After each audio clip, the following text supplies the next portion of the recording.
Good evening. This July the 16th, 2024 Board of Aldermen meeting is hereby called to order. I'll ask in a moment for Alderman Gil Earhart to lead our invocation, followed by the Pledge of Allegiance, which I will lead. If you will, please stand. Thank you, Mayor. Let us pray.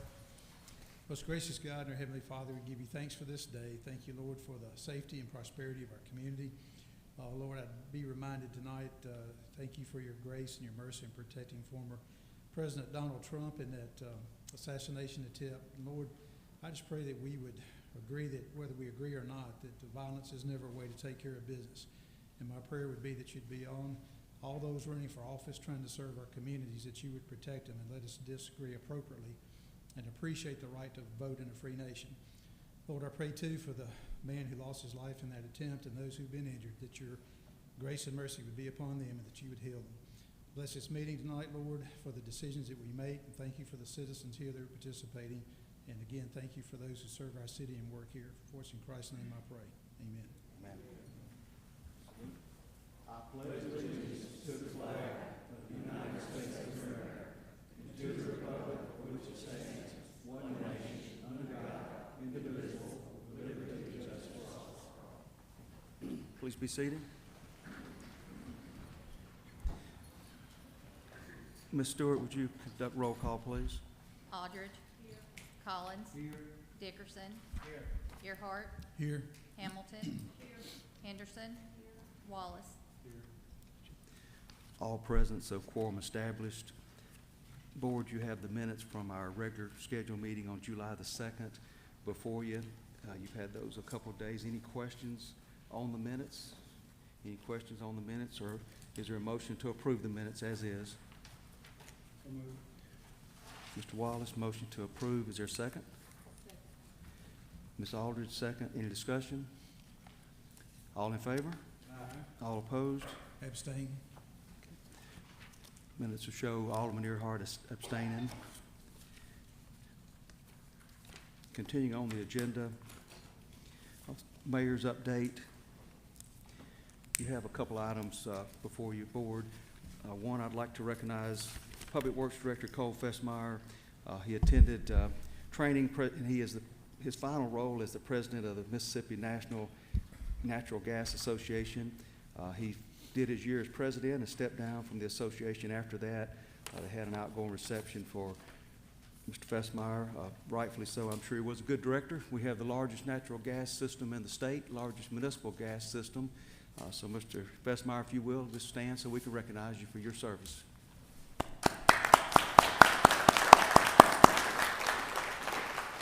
Thank you, sir. Also, Board, we have a handout as well for, if you want to consider donation for Mr. Joseph Tate. He spoke before the board and came in for his recognition for National Special Olympics awards that he received. And if you'd like to donate to him, that's not something he asked for. That's something I asked his father to bring. He's represented the City of Olive Branch and the Special Olympics Association of Mississippi very well. So that's information on how to donate if you'd like to donate to his competitions that will be coming up a little bit later this year. Mayor's update's relatively brief. I would like to congratulate Alderwoman Jan Aldridge, her 6-year anniversary, her 6-year work anniversary on June the 22nd, 2024. So thank you for your service, Ms. Aldridge. Communication side, Light the Way Festival was a really good success this past holiday season. Over the 2-day event, we saw around 15,000 people that enjoyed this positive family environment, contemporary Christian concert with 2 different fireworks shows, one each night for a total of 2. Feedback was very positive and overwhelming, and we're looking forward to host that again next year is the plan at the City Park. Also, our farmers market that takes place on Saturdays is one of the only 3 genuine Mississippi markets in the state of Mississippi, and hats off to our staff and communications that oversee that. Our vendors are growing.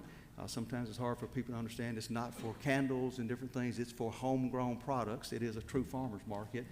In order to get that designation, it has to remain along those lines, but very positive farmer's market that's taking place.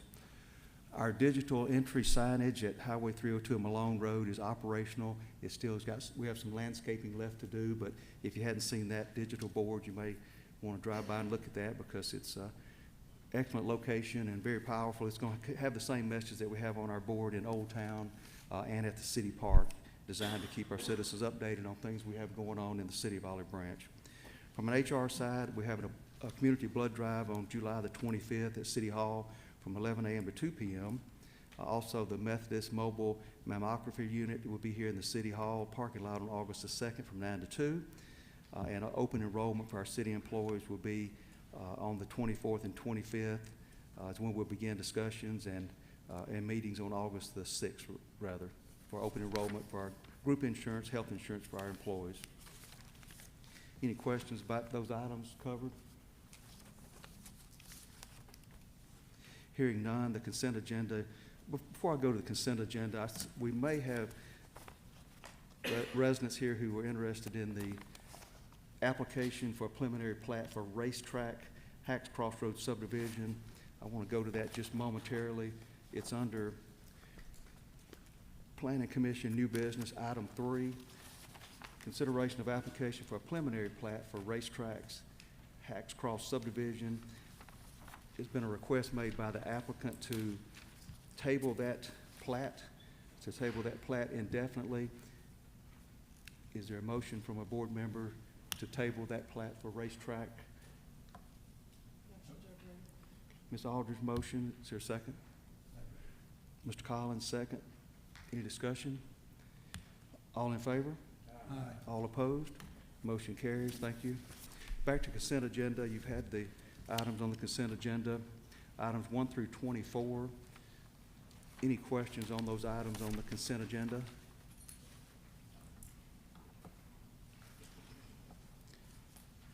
Hearing none, is there a motion to approve the consent agenda items as listed?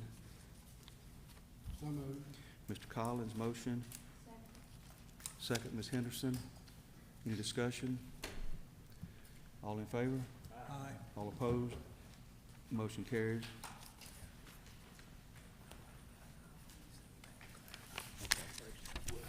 Thank you.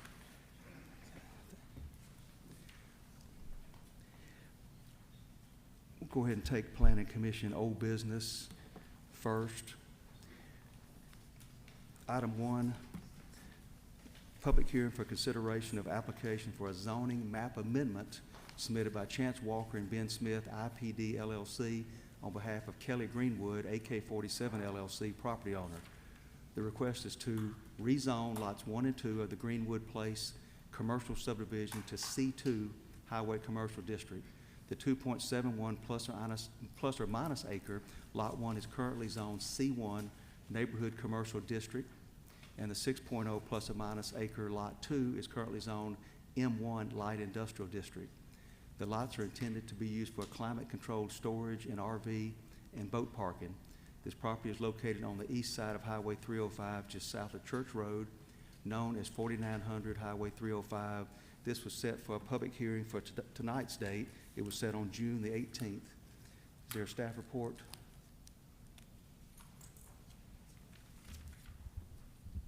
Mayor Aldermen, before you is a request to consider the rezoning of 2 lots in the Greenwood Place commercial subdivision, just south of Church Road along Highway 305. So at the intersection of Church Road, there is the CVS, and then you have this gas station strip mall that is currently under construction. To the east, there is an old gravel pit, and just south of that piece of property, those are the 2 lots that are under consideration for tonight. Further to the south, there is La Bear Heaven Baptist Church, further to the south.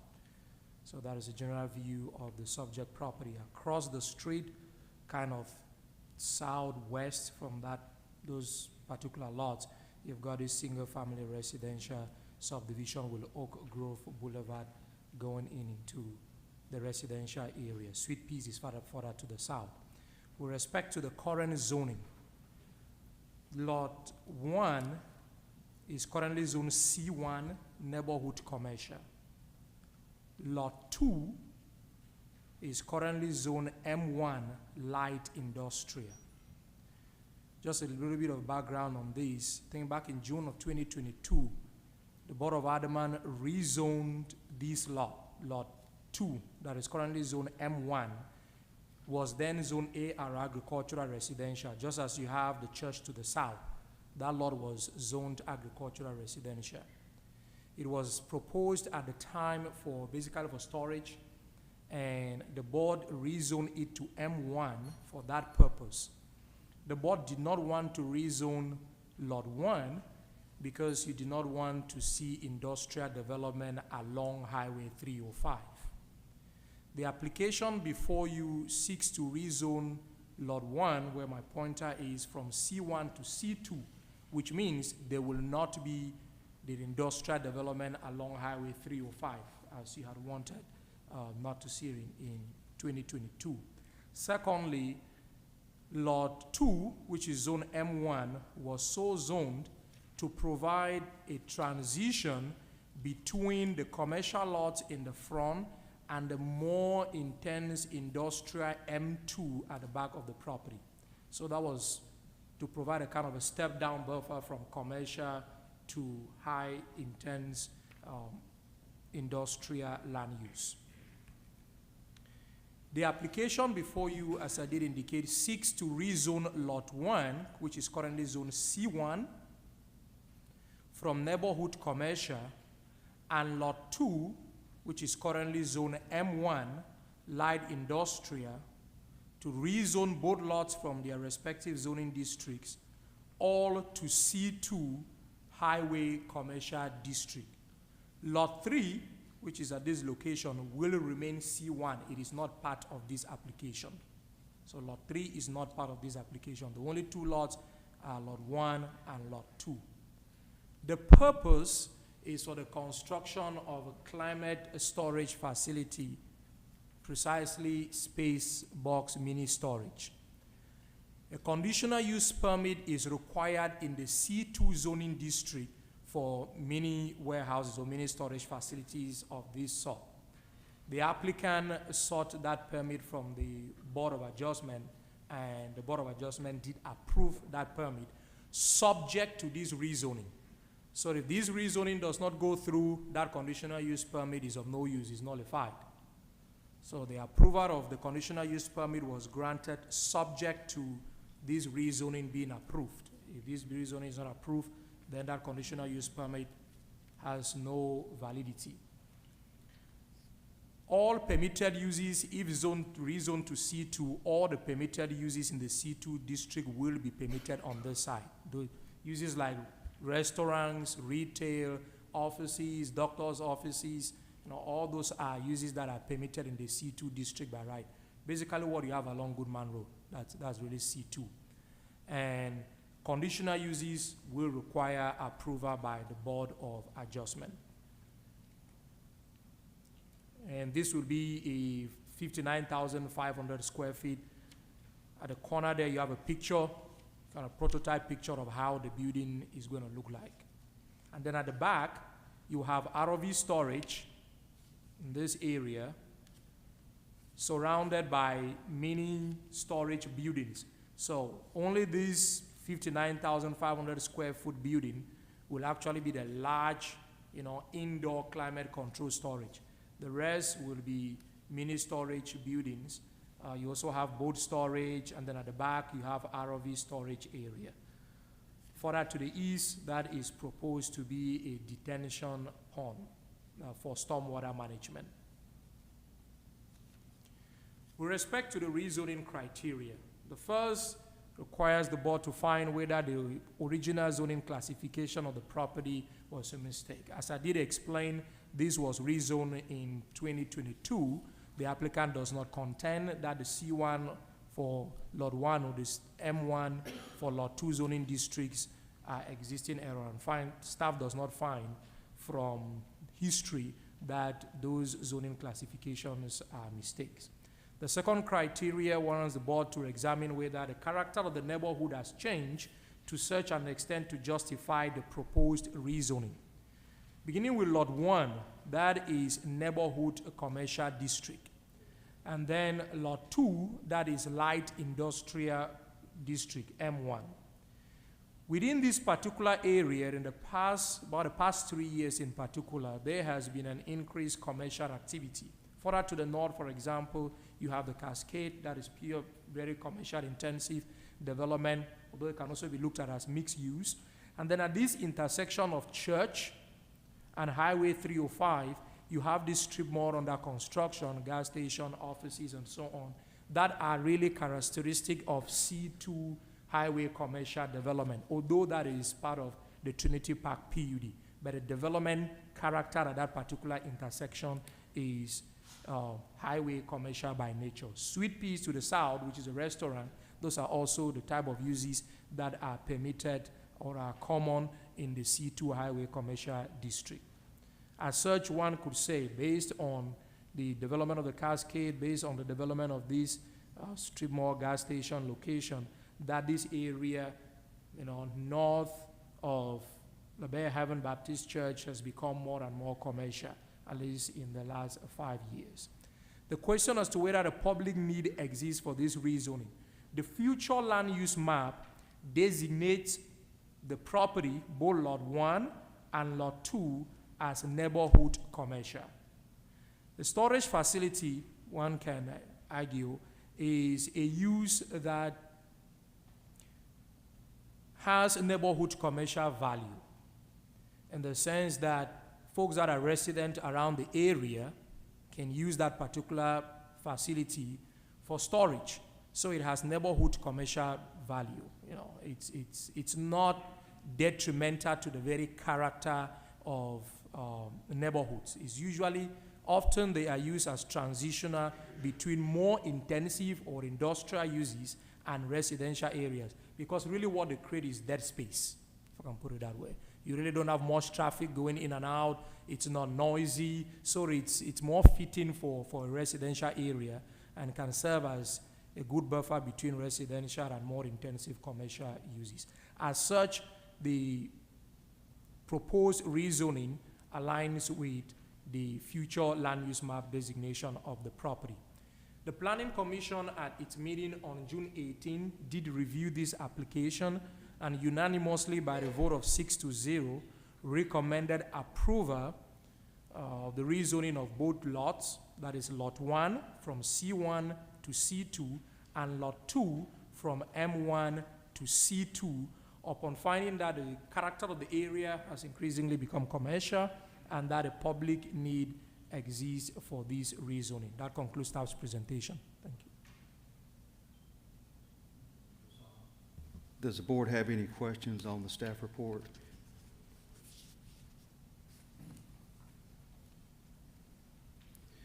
Mr. Song, on the artwork, the schematic showing the buildings, I see there are 2 self-storage towers back by the retention pond.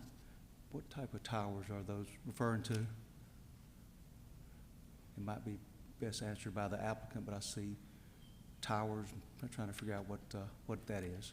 I will let the applicant throw more light on that. Okay, thank you. Any Thank you, questions Mr. from the Charles. board?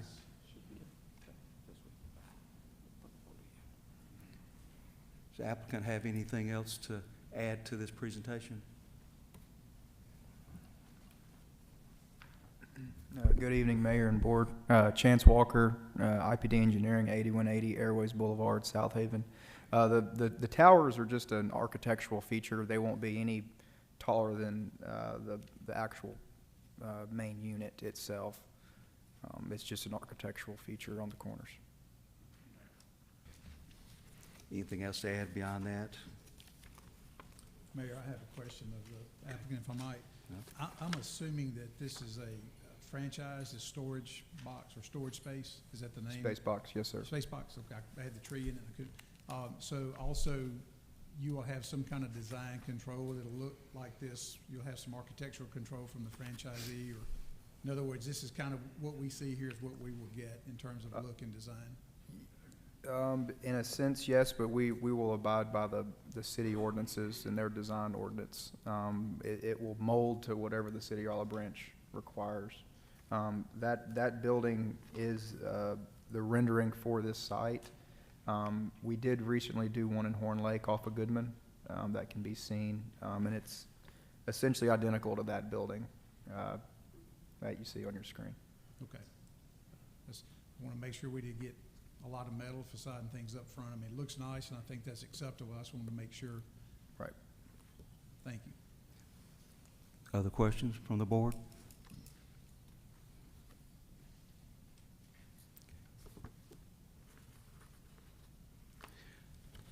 Mr. Walker and everyone who appears tonight or comes to the lectern, please fill out one of these blue cards, your name and address, and the topic discussed, so that the clerk will have a record of that. Just complete one of the blue cards if you come forward and give information tonight. They're on the little table right behind you with the little clipboard. Thank you. All right, thank you. Hey, I've got a question on from my planning department. I know we approved that the M1 back there, M2, for the M1 for mini storage, I'd say last year. Because I had a question why we didn't zone it then, and he was in a hurry. But is it not allowed in C1? I just wonder why we're now changing both of them. Yes, sir, mini storage is not allowed in C1. C1 either? No, Okay. sir. Because I'm glad we're changing the M1 to C2. Okay, that's my question. Thank you, Mr. Collins. Any other questions? Thank you, Mr. Walker.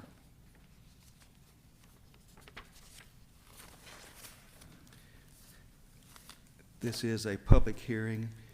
If you're here tonight and would like to speak on behalf of, you're in favor of this particular application, come forward. If you'd like to speak on behalf of, you're a proponent of this application, come forward.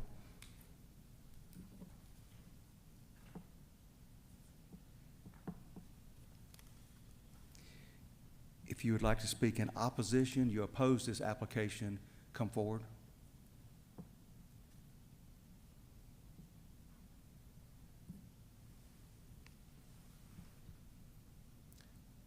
Final call, public comments. Hearing none, the public comment section is closed. Does the board have any remaining questions for applicant or staff? Make a motion to approve. Motion to approve by Alderman at Large Collins. Is there a second? Second. Second by Alderman Dickerson. Any questions? All in favor? Aye. All opposed? Motion carries.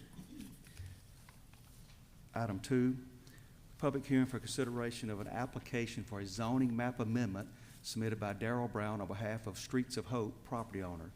The request is to rezone a .30 plus or minus acre property from M2 Heavy Industrial District to C2 Highway Commercial District to establish a medical cannabis dispensary. The property is located on the east side of Highway 178, approximately .20 miles south of Newcraft Road, known as Lot 1, Fortune Industrial Subdivision, 7590 Highway 178. It was set for a public hearing on tonight's date. It was set for this hearing on June the 18th, 2024. Staff report, please.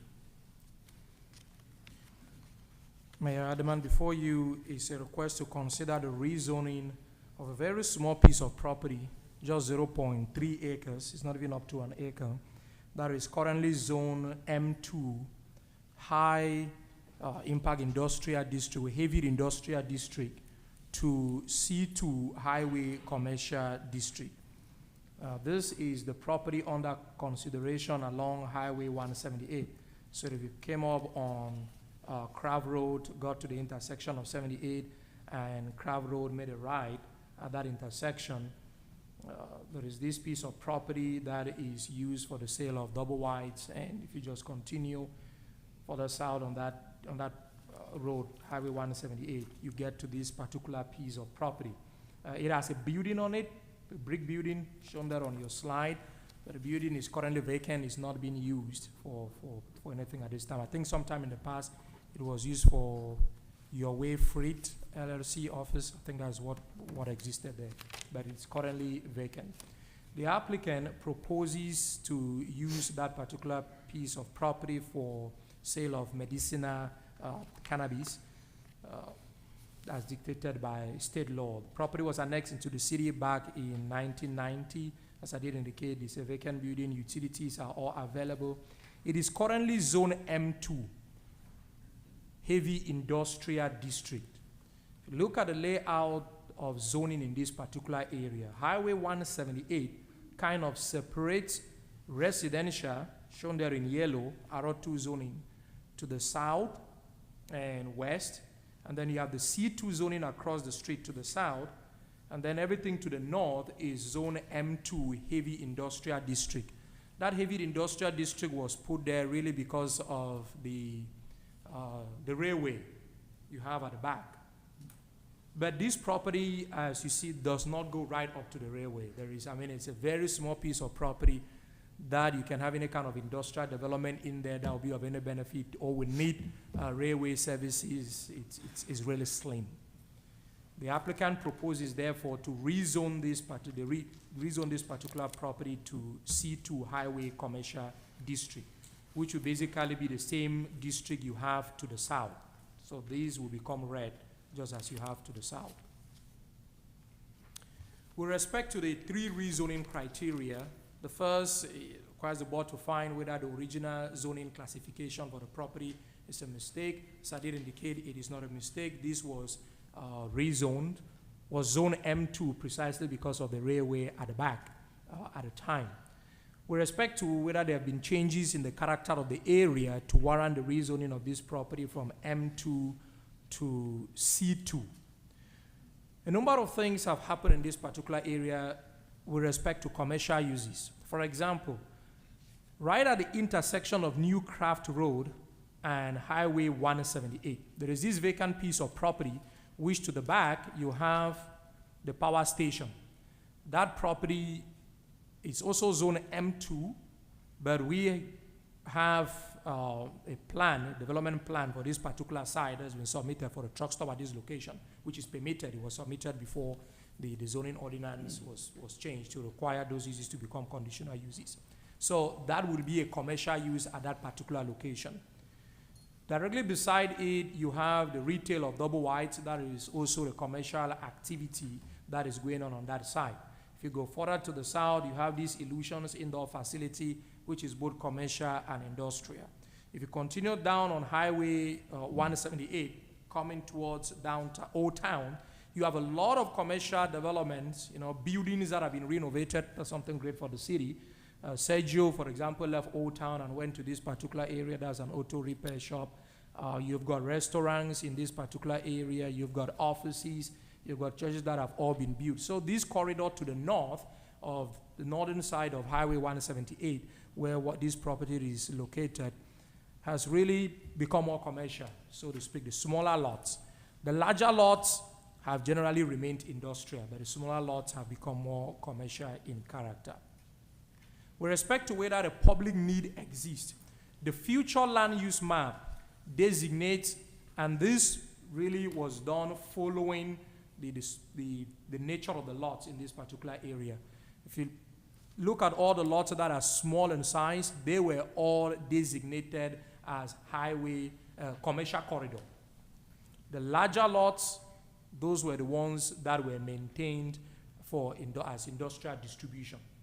So the purple color parcels here designated, that is industrial. Anything in red, that is commercial corridor designation in the comp plan. And commercial corridor is a designation for areas that are intended to provide for retail and service outlets, servicing not only nearby residential areas, but also distant areas as well, and especially the needs of through highway traffic.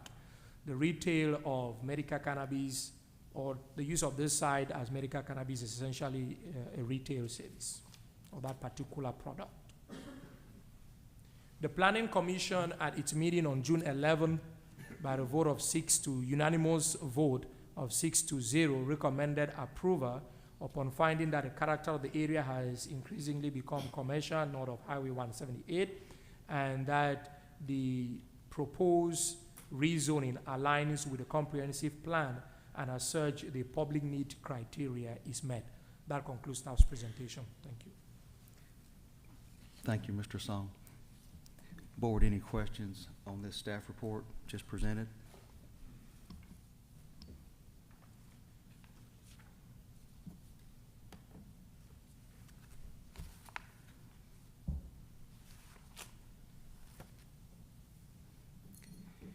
Hearing none, does the applicant have anything else to add that was not covered? Okay, thank you. This also is a public hearing, so if you're here on behalf of this application, if you're a proponent and you'd like to support this application, you may come forward to the lectern.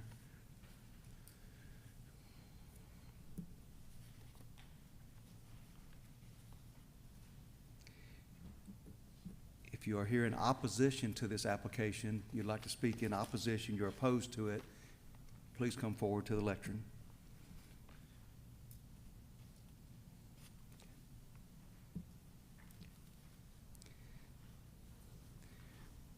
For all our public comments, if you will, please state your name and address for the clerk, and make sure you complete one of the small blue cards when you're complete. And just a reminder that this is streamed live on YouTube and is archived for playback at a later date. Sir? Hi, Stan Shoemaker, 4820 Polk Lane, Olive Branch.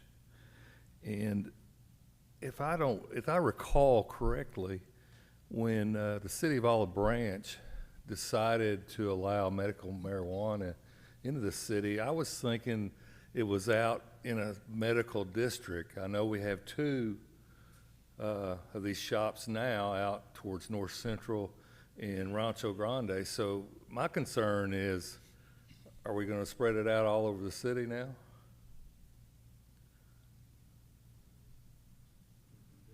That's all I've got. To answer your question, the city didn't vote to allow it. The city did not opt out. It was a statewide privilege that based on the referendum, based on the vote, so it was allowed statewide. Cities voted to opt out of it and not opt into it. And the state law dictates how close they can be to parks, schools, each other, churches, those kind of things. So we are going by the state law for the cannabis program. Okay. I just was thinking that everything was going to be kind of around in the medical district, which was the hospital, and that's where they were now. So I guess we're going citywide now. So, okay. Thank you.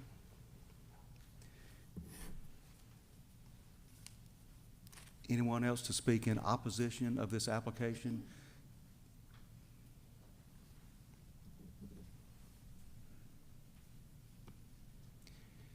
Hearing none, the public comment section is closed. Board, any questions or motions? I'll make a motion, Mayor, to approve as presented. Motion by Alderman Earhart to approve as presented. Is there a second? Second. Second, Alderman Dickerson. Any discussion? All in favor? Aye. All opposed? Item carries. Item 3, public hearing for consideration of application for a project text amendment to the Windstone Planned Unit Development submitted by Robert Barber, Orion Planning Design, on behalf of property owner Robert Bailey. The request is to allow additional permitted uses in areas 6 and 8 of the planned development.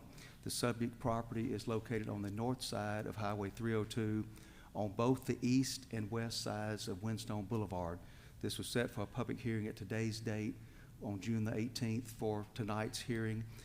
Who's going to present that, Mr. Gambone? Or Yes, sir. Mr. Gambone, if you will, I want to make emphasis to what's changed since the previous public meeting. I know there was a public meeting and some attendance at the public meeting about this application. There's been some changes, some modifications. Yes, I want sir. to make sure everyone understands that as you go through the process. Yes, sir. That's pretty well covered in the report. Just start off about a little bit of background information. We know we're all pretty familiar with Windstone. It's a mixed-use development is the planning term, and oftentimes in planning when we use the term mixed-use development, we talk about mixing uses within buildings like ground level retail and having residential units over the top of it. That's not the case in Windstone. Windstone is mixed use because we have different parts designated in it for different types of uses. So we're all fairly familiar with the single-family residential part of Windstone that's to the north. This also has a commercial area in the Windstone planned unit development that's along Highway 302, and it also allows for office uses. Now, that PUD was adopted back in the late 1990s, and as Windstone is built out, it's been amended several times over the years. I believe our last amendment was probably in 2017, and that was kind of closing out the whole residential part of the project and actually dealing with a couple of detention ponds that appear on the map that we have tonight.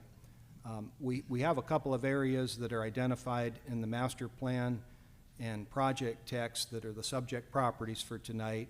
This is Windstone Boulevard, right at the entrance of Windstone, Highway 302, and we are about a quarter mile or so to the west of Pleasant Hill Road, those two areas. And these are both shown in yellow, and these are both about 4 acres, a little bit over 4 acres in size. And on the current master plan, those are designated for office uses in the PUD. And so what the purpose of the application is that you have before you is to introduce commercial uses in both those area numbers 6 and 8. The main part of it is a cigar store that was proposed in this area shown in blue that's about 1.11 acres in size. Now, I will point out that in this Windstone PUD, if you go either to the east of Area 8, where you have the multi-tenant retail building and some other offices and uses, Gateway Tire, Burger King, that area is already designated on the PUD for commercial uses. And also if you go to the west of Area 6, that area is 7 or 9, I can't remember which order they are, but both of those areas are designated for commercial uses in the PUD. So I think when the original plan was approved back in 1997, the intent was to have office areas here along the entranceway.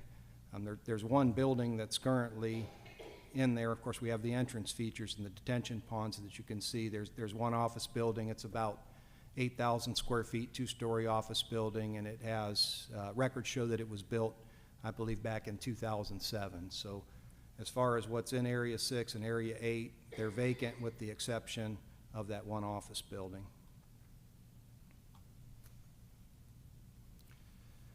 And so I'm going to start with what was presented to the Planning Commission back on June 11th. And as you mentioned, Mayor, there's really an alternative that's provided, but I want to start by explaining what our Planning Commission saw back on June 11th. We have a conceptual plan that was included, and again, this is just for the 1.1 acres. I'm going to go back, so we're looking at this lot or proposed lot that has kind of a panhandle shape on it right down in front of that building that I had talked about. This is Windstone Dental here, and this is the detention pond. So that's the area that's shown on the master plan. What was being proposed was a multi-bay retail center there, and one of the tenants that would be permitted and what was the driving force behind the application was a retail premium cigar store. And that was going to include a lounge where alcoholic beverages would be served. Now, this is showing you the project text over on the right-hand side. And in that Area 8, you can see that the permitted use being the retail premium cigar store, subject to it being just only on that one lot, 1.1 acre lot of the Windstone Office Park East subdivision. It talks about what activities would occur in that retail premium cigar store, and it limits it just to the premium cigars and related products. And then again, there would also be a lounge there that would be permitted to have on-site consumption of premium cigars or pipe tobacco, and outside consumption as well. There would be an outdoor patio where people could smoke cigars. And then as far as the inside, there was a requirement for it to have an air purification system. Now also in this Area 8 and what was planned in this retail building was the possibility that you could have conditional uses or seek a conditional use permit for other uses in there. And you can see that in the blue text. Again, this is language that was proposed for addition, and that could have included churches or liquor stores or restaurants with or without drive-throughs. That could have been other tenants in this retail center or potentially been other uses that could have been requested as conditional uses in other parts of Area 8. As far as Area 6, which is the area that is on the west side of Windstone Boulevard, currently vacant, conditional uses were permitted in there, restaurants or churches. And so what a conditional use is that it's a use that's not ordinarily or permitted outright in the zoning district, but to get a conditional use permit, an applicant would have to go to the Board of Zoning Adjustment and seek a conditional use permit, and there's special criteria and provisions that are in there, and that does take place within a public hearing.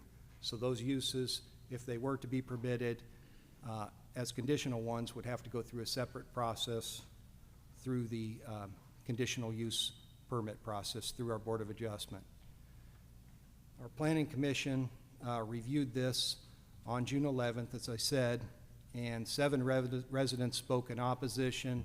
One of the main concerns that we heard back at the hearing on June 11th was alcoholic beverage sales, and they were concerned about that not only in the cigar store lounge, they were concerned about that being a possible liquor store, and they did not want there to be any type of liquor store in that building at all, and they were concerned also with the potential of alcohol sales as part of a restaurant that could be permitted conditionally either in that building, in Area 8, other areas, other parts of Area 8, or possibly in Area 6. So one of the main concerns we heard was alcohol sales. Another one, some other concerns were expressed about cigar smoke from the outdoor patio.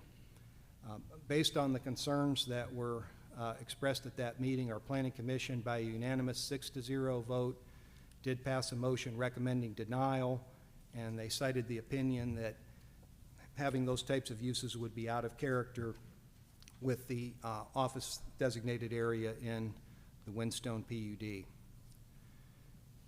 So as a result of that meeting, the staff regrouped with the applicant and discussed what really was mandatory here for this particular project, and we worked out an alternative that's presented before you. Now, this has not been reviewed by the Planning Commission. I don't know if any members of the public have seen this or not, but this is the alternative, again, with the text that's proposed to be added to the PUD listed in blue. So we still have, as part of this, the retail premium cigar store and lounge that would be permitted under those same conditions that I discussed earlier.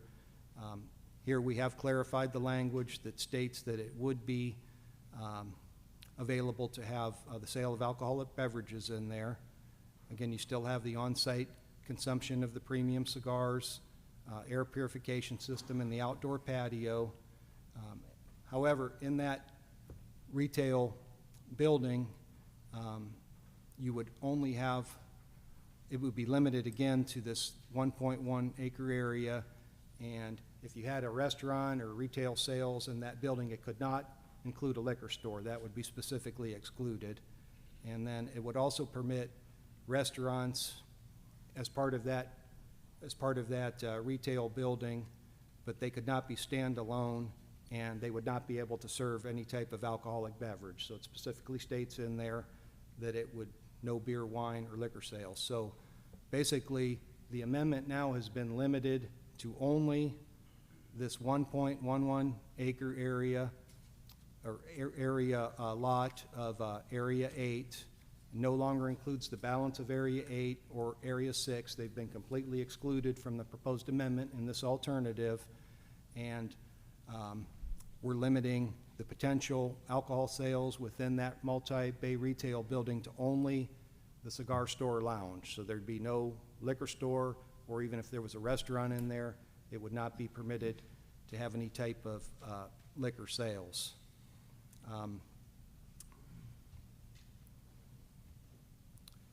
And so again, any type of CUP, you wouldn't even be able to apply for it because nothing with alcohol sales would be permitted.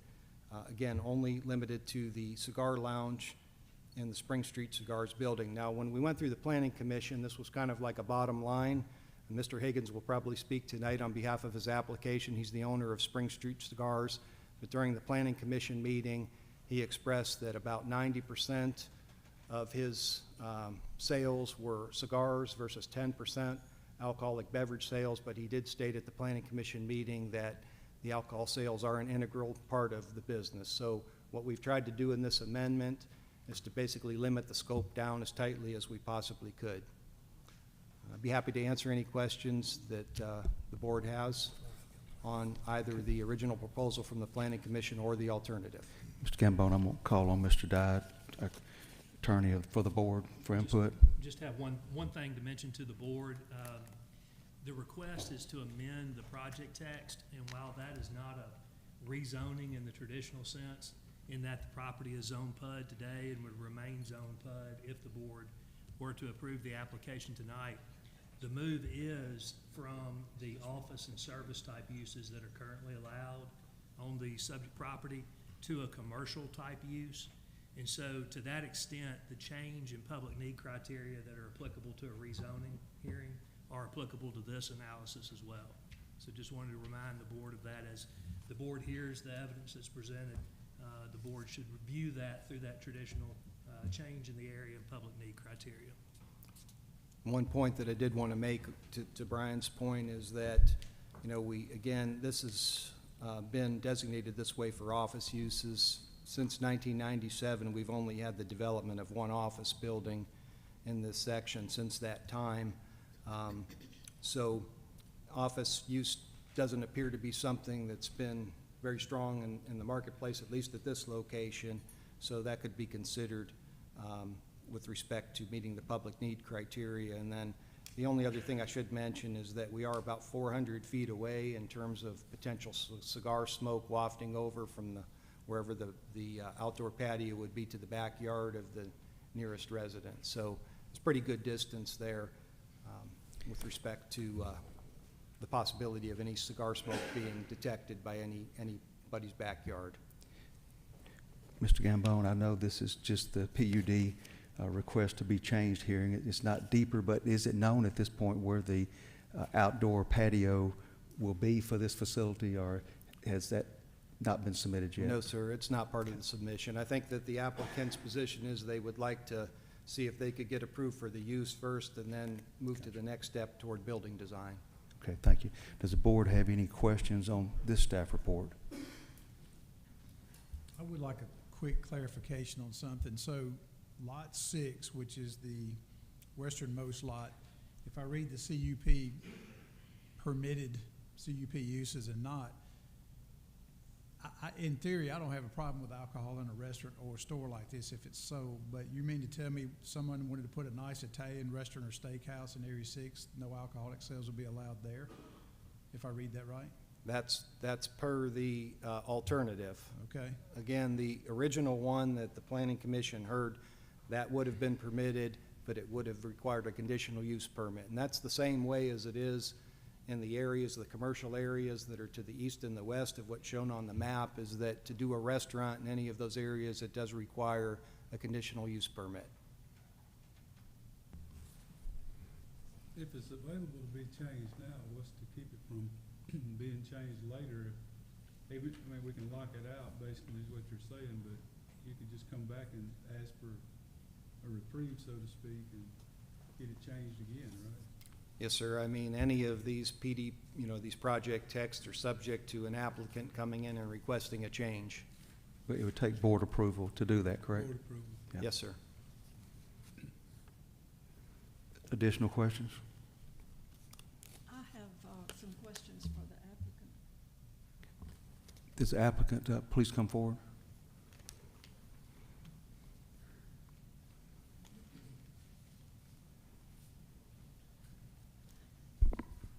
Nicholas Cronin with Civil Link Engineering, address 3629 College Road, South Haven, Mississippi. I'm filling in for Bob Barber on this application tonight. I did prepare the final plat, and Mr. Higgins is here as well for any questions, and he has a presentation on it, I will add. Oh, okay. And I may need him to answer these. It was mentioned, I believe, maybe in the Planning Commission meeting, something about a brewery. is there any intention of doing any of that type? Is my understanding no, but I will let Mr. Higgins confirm that. No, ma'am, there's no brewery, only cigars. No. Okay. The alcohol that is going to be sold in this type cigar bar, do I understand that it is sold just in the executive area where the paid members go, or is there a bar open out in the open part of it? Yes, ma'am, it would be in all parts of the store. What'd you say? The sale would be in all parts of the store. It'd be an You'd all. sell Come it, forward. like, out at the bar, and then you'd sell it in the executive suite. Yes, ma'am. The alcohol would be available in all parts of the store. There's a bar area that you would serve it, but they would be able to go someplace else. For instance, in another part of the lounge, outside on the patio, things of that nature. Oh, so they can take it out on the patio too? Yes, ma'am. Okay, I know you have the filter that's inside. There's nothing outside to protect the smoke from going anywhere? No, ma'am. Okay, is there any, I guess there could possibly be a noise issue too. Is that ever a problem in any of your other locations? No, ma'am, absolutely. It's just the opposite. It's a very quiet environment. All right, what are the hours that this would be open? Hours are Monday through Saturday, 10 to 10, and 1 to 6 on Sunday. So we close at 10 o'clock at night. Do you close the patio area before or at the same time you close the entire facility? The entire facility closes at the same time. Okay. Okay, that's all the questions I have at this time, unless someone else brings Board something. members, any other questions? Thank you. Mr. Kernan, all right, I know there's rezoning at Area 6, 8, and the cigar store there. Are we just kind of pulling out Areas 6 and 8, or y'all still wanting to do something there? No, just the cigar area. The alternative is just the 1.1. We have an alternative. We can either pull out 6 or 8, leave it in there, right? Yes. Well, the alternative would be just the 1.1 Yeah, acre that's what lot. I'm saying. That's You're correct. asking for all of it, but you also have an alternative too. That's correct. That was the original request of the planning commission. Okay, thank you. Additional questions? Mayor, I have one for Mr. Dye. Under the alternative recommendation, are we not flirting with a spot zoning issue? Not if the board finds that a public need exists for the change. Okay, For it to be a spot zone, by definition, there would be an absence of public need in order to fit the definition of a spot zone. If there's evidence of public need and the board finds that there's a public need, then that would run counter to a spot zone analysis. okay, thank you. Additional questions? Mr. Dye, could you explain the public need just a little bit more? Well, the public need criteria here would be the same as it would be in any other rezoning, including the two prior ones that were on the agenda tonight. You have change in the area and public need. There's a third criteria for rezoning mistake that's seldom used. That's when you have a clerical error. But the change in public need criteria basically refer to are there changes in the area based on development or lack thereof that make the proposed use conducive to this property, and public need could be proven by any number of types of measures of proof.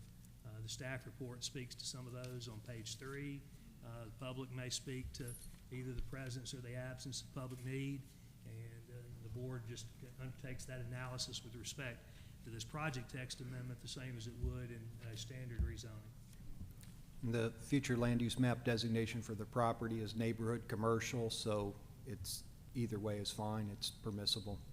Right, and I think the point there being is that even though the PUD text today contemplates or allows office and service type uses on the lot, the comprehensive plan for the city recommends that. Mr. Gambo, did you say neighborhood commercial? Yes, sir. Neighborhood commercial is the recommended land use, which goes to the issue of public need. And then if it's, say it's commercial, then it just becomes a conditional use, whether or not Mr. Gambone, which aspects of the requested uses require conditional use permit? Well, if we go back, this is the one that went to the planning commission, so this includes the whole area 6 and all of area 8, and you can see in area 6, which is the area, the 4 acres that's on the west side of Windstone Avenue, you would have to require a conditional use for restaurants with or without drive-through or churches.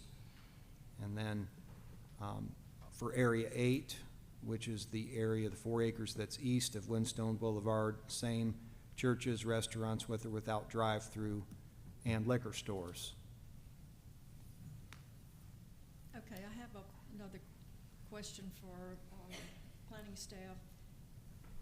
When they say churches and liquor stores, are we talking about either or? Would they not be 500 feet from each other? I think according to state law, they might be. I think if you were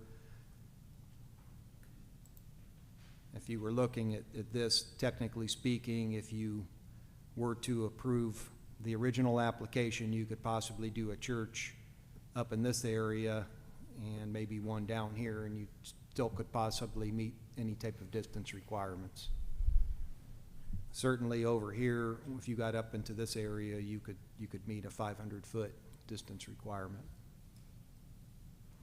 Thank you. And I'll speak to, like to add something to change a neighborhood and public need is, I think it speaks volumes that in 17, 18 years, we've only had one office building built here. And the fact that office buildings are not being built around town, there is no public need at this location for office buildings by the fact there hasn't been any built. So.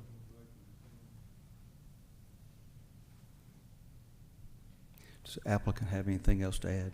If you would, sir, Mr. Higgins, give your full name and address so the clerk can capture that. Good evening, John Higgins, owner of Spring Street Cigars, 135 Executive Drive, South Tillow, Mississippi. Thank you. Mayor, ladies and gentlemen, I have a presentation I'd like to take you through. And again, go ahead to the first slide. You know, when we start talking about Spring Street Cigars, we have been around for 10 years. So we're not just a startup cigar store and lounge in Mississippi. Go ahead and go to the first slide.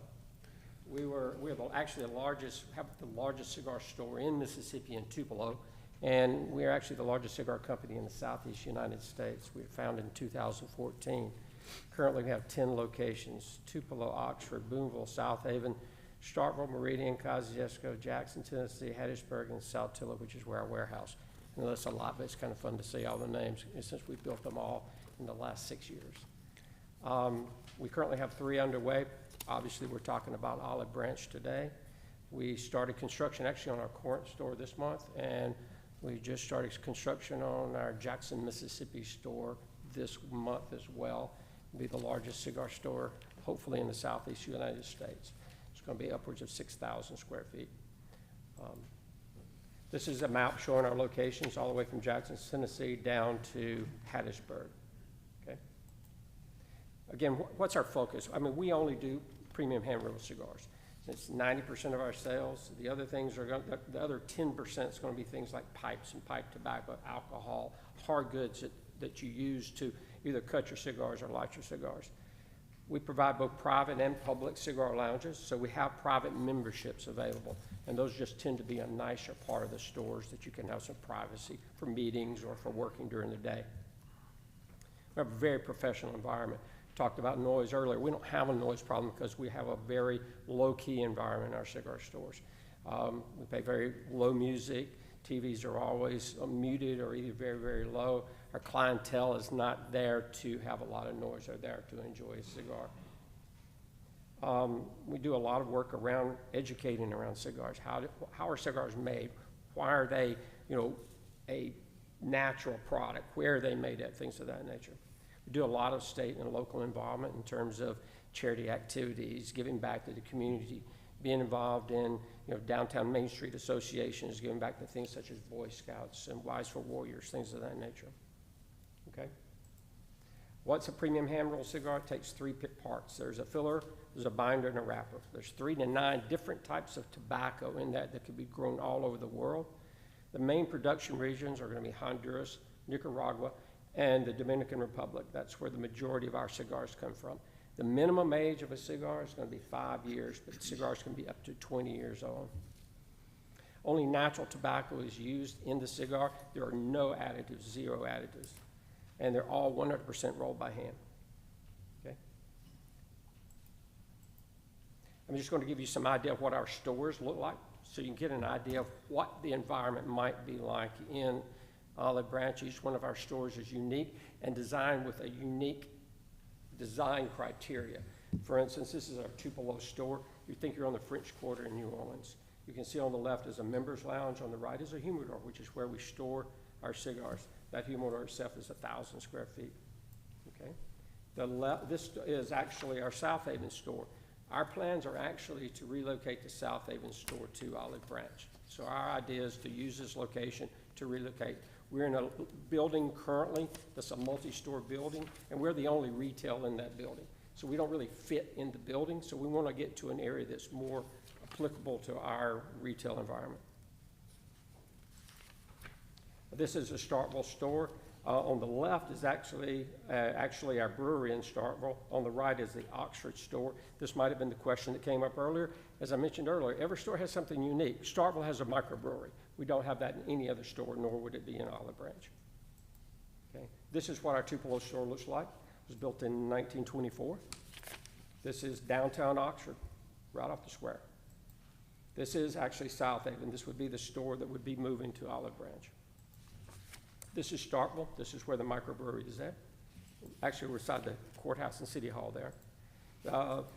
This is Boonville downtown. This is Kosciuszko. This is our Meridian store, which is just off the interstate. This is Jackson, Tennessee. We're on Main Street. And this is our newest store in Hattiesburg, Mississippi. This is our Saltillo warehouse. This is where I work from, which is where all our cigars come in, and then we distribute them out to our stores. This is where our accounting, purchasing, things of that nature are. And we've already talked about the site plans and things of that nature earlier. So I'll answer any questions if you have it about our stores. Mr. Higgins, do you know at this point if the patio will be closer to Highway 302 or closer to the Windstone subdivision? Are you that far along, or? If I had to imagine where I would like the patio, it would be next to the water. So it would probably be, if you're looking at this concept here, to the left of the building. Thank you. If I had my preference, that's what it'd be at. Thank you. Board, any questions? It looks like too, Mr. Higgins, Suite A obviously is 2 bays, is that correct? Yes, sir. Okay, and then Suite B and C, I assume you're gonna own the entire building, so you would lease out space? I'd work with the developer. We are currently looking at alternatives for some of the other bays. One, we're working with a gentleman that owns Tupelo River Coffee Company. He has multiple stores in Mississippi to put a coffee store there, a coffee shop with a drive-through. So that's one of our options. And we don't have any other options for the other bay right now. But we would find something that would be applicable to the area and be appropriate for being beside a cigar store and lounge. So the cigar bar would be, Suite A would be actually 2 suites. It'd be 2 bays, yes, ma'am. Additional questions before public comments? Thank you. Did I Thank you, Mr. understand that there's no conditional uses now in this alternative plan? Is that correct? Yes, sir. The alternative plan has no conditional uses. It's all permitted outright. Okay. So basically, you could have your cigar store with the alcohol sales there. You could have the coffee shop that he just mentioned with the drive-through and another retail use in the middle, provided it didn't serve any type of alcohol. And that would all be permitted outright. But you would have conditional uses in office area 6 and 8 behind this location, is that correct? Well, that's the planning, that's the one that was presented to the planning Okay. commission. Again, the intent with the new one was to just pare everything down to only the 1.11 acre site. Okay, So it's ultimately up to the board what it would do okay. on that. Just, I wanted that clarification, thank you. Mr. Time for public comments. If you're here in support of and you're a proponent of this application, please come forward.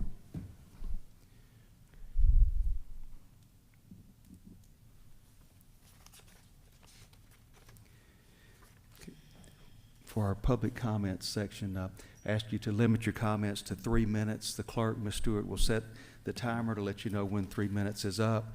The board is not looking for repetitiveness or quantity of items. For example, if it were traffic, if traffic's one concern, once that's stated, the board will make a notation of that.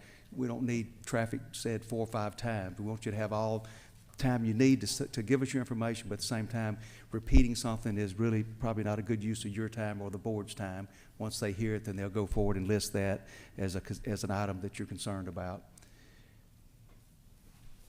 Comments in opposition, you're opposed to this application, please come forward. And remember to give your name and address for the clerk and complete the small card on the table behind the lectern. Thank you for the opportunity to speak. My name is Donna Evans. I'm at 4554 Stone Park Boulevard.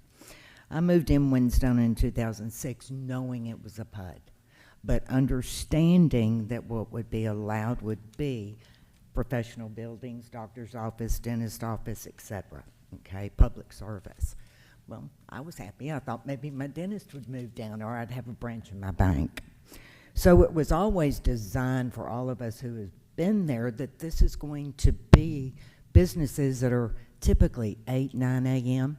to 5, 6 p.m. So now we're talking about 10 o'clock at night. Understand what everyone is saying, but what bothers me at this point is we continue to talk about conditional use. So if we allow this facility that does sell alcohol, then what happens when we have another restaurant who would like to come in and another restaurant that would like to be open till 10 o'clock at night? Zone 6 and 8 back up to Stone Cross Alley, where all of our garages and our backyards are. So to have a drive-through of any type that's open 7 a.m. to 11 p.m., what does that do to the quality of life? What does that do to our property values? Would any of y'all want to buy property that had a McDonald's behind it? No, probably not. That is why it was very interesting and very important to all of us who have bought in there is knowing the limitation of the types of businesses. Of course, y'all know we're a community. We feel very, very safe. Olive Branch has great police department, but we're less than, what, a mile from the state line. Certainly if someone's going to come to any of these areas down here and cause a problem, they're going to map out their way out the quickest, which if you're at Goodman Road, the quickest way to get to the state line is through our subdivision. You have one 4-way stop sign in your way before you're in the state of Tennessee, Shelby County. So those are a lot of our concerns. So thank you for your time. I appreciate it. Thank you, Ms. Evans. My name is Debbie Woodard, and I live at 4506 Pleasant Breeze Drive. And I hope not to be repetitive, but I did have something prepared so that I wouldn't stumble around. I'm mostly concerned with the impact on the traffic at the intersection into the neighborhood. If you live there now, it's very difficult to get out onto Highway 302. I can only see that becoming more problematic because trying to exit out of Windstone. So 2 things would happen. You would have increased traffic if you allow 6 and 8 to become commercial with the additional parking, all hours, beyond office use in commercial use. Are they then going to come through Windstone to exit out onto Pleasant Hill? What will that impact be?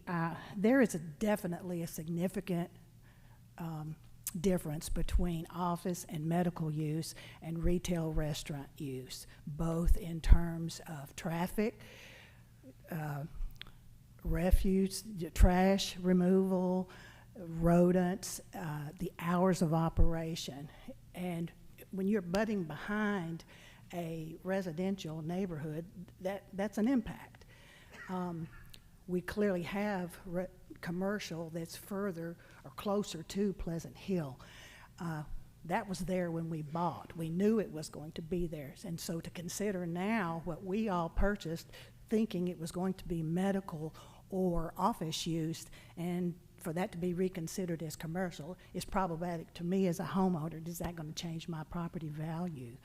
And then lastly, I would dispute the sentence that there's not office space going on. You nearly have to drive up and down Getwell to see recently finished office space and office space that's under construction. I don't know what's being asked as far as the developer. It's all about what someone's willing to pay, but it's simply false that there's not commercial office space undergoing right now.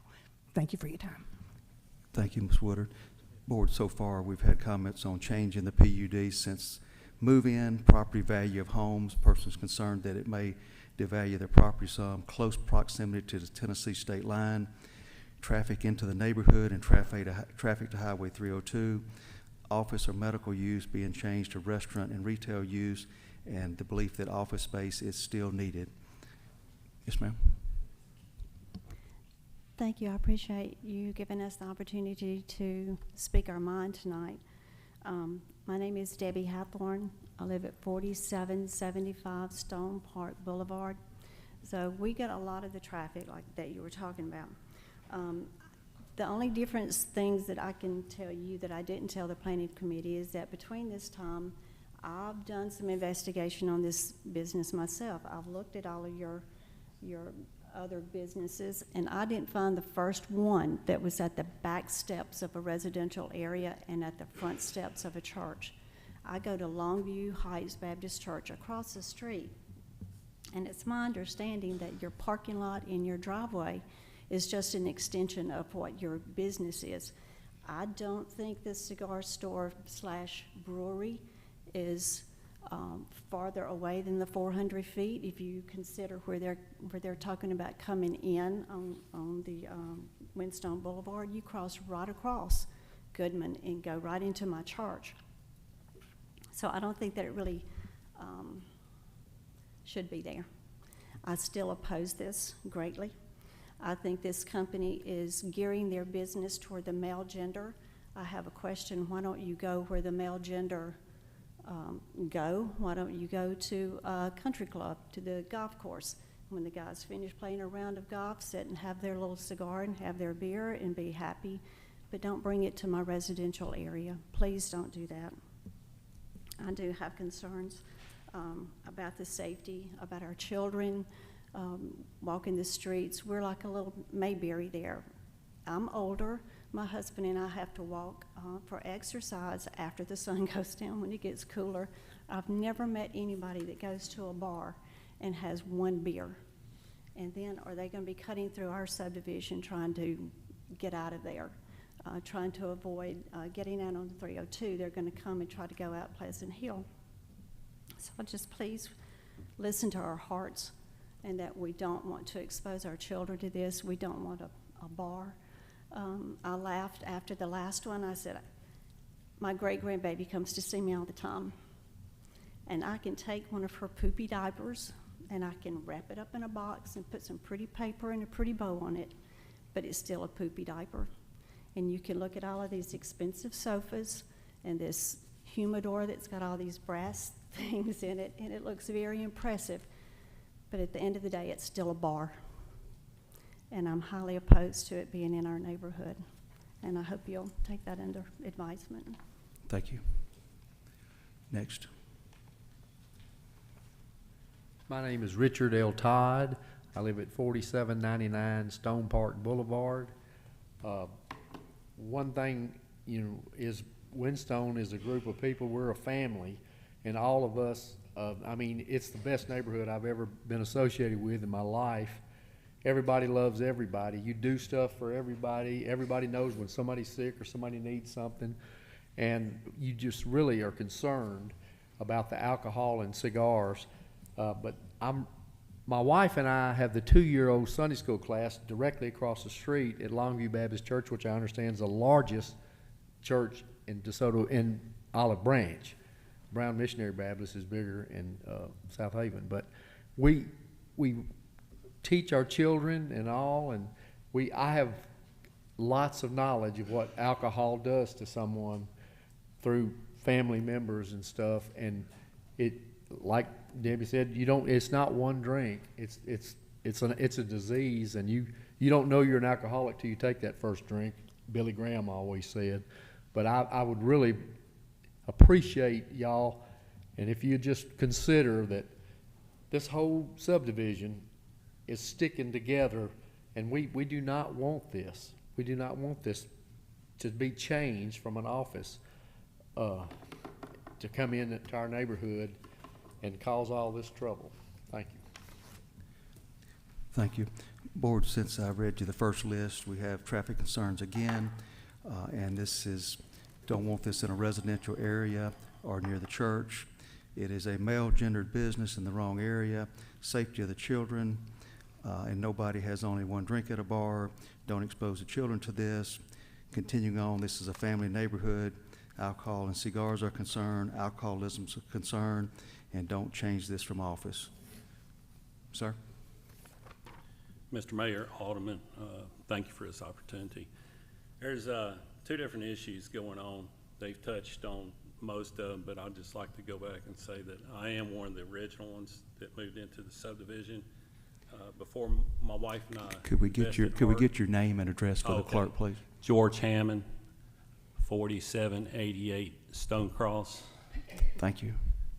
We were one of the originals that moved into the neighborhood back in 2000.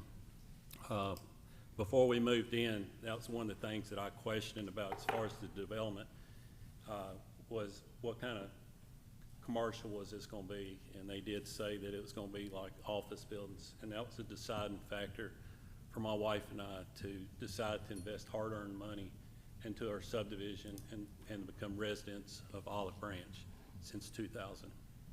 And moving on from there, my main concern has been touched on is with the traffic, with them relabeling it for restaurants and stuff like that.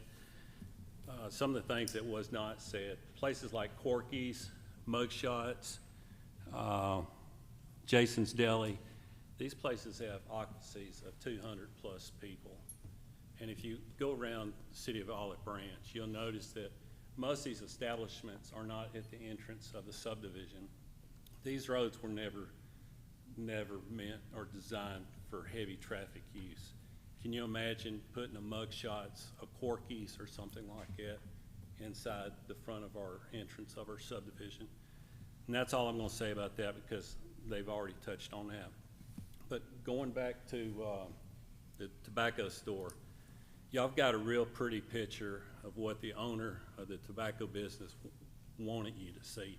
But what he failed to say, and me doing some research into this, I found an article dated in tobaccobusiness.com. This was in December 6, 2022. And it was a business article by the tobacco business. And this was a blueprint for growth Spring Street cigar. And as commented by the owner, he said, beer is another product category adjacent to cigars that Higgins has gotten involved in. Spring Street opened its brewery within all its locations.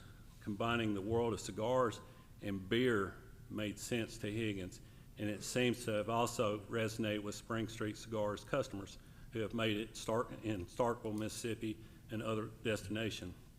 Higgins also goes on and says, these facilities that he showed in your presentation, they're always located in downtown areas because it supports the downtown small businesses and would like to be involved in the renovation of downtown America.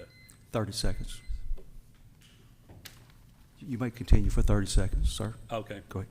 My question is, with this current location in South Haven, why abruptly leaving? There was complaints as far as cigar smoke.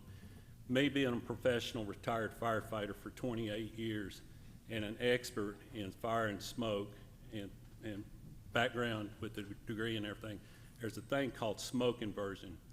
During different humidity changes in temperature, cigar smoke, food smoke, or anything like that will travel several hundred yards away.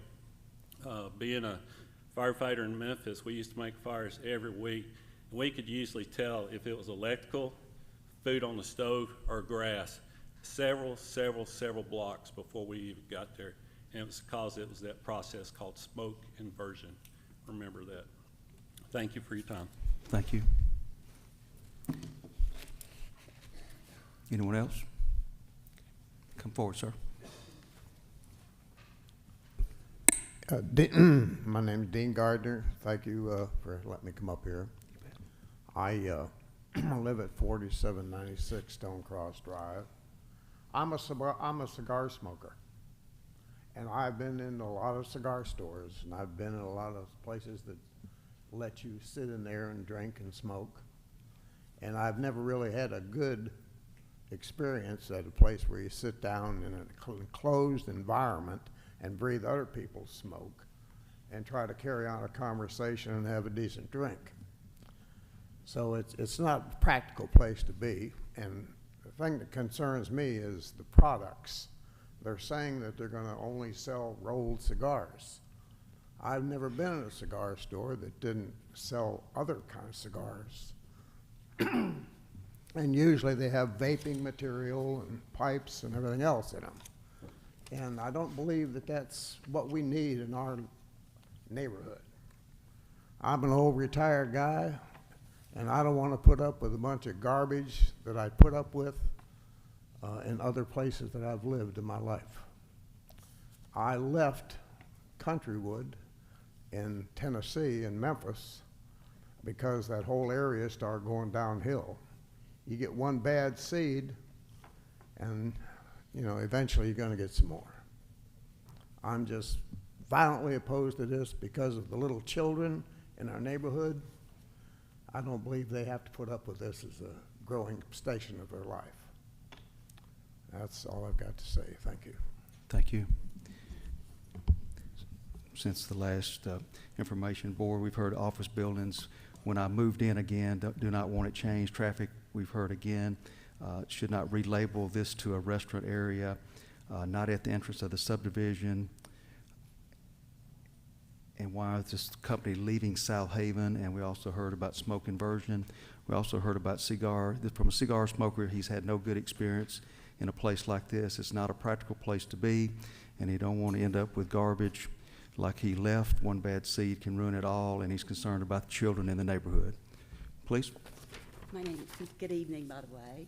My name is Carol Buckley. My husband, daughter, and I live at 4781 Stone Cross Drive. And I would like to speak about the smell of the tobacco, but mine has to do with secondhand smoke.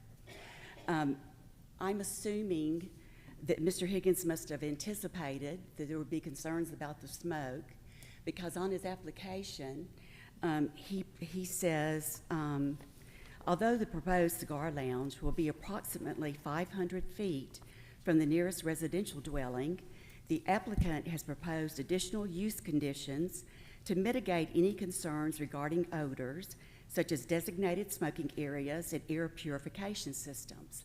I applaud him for doing that, and that will take care of the customers within his building.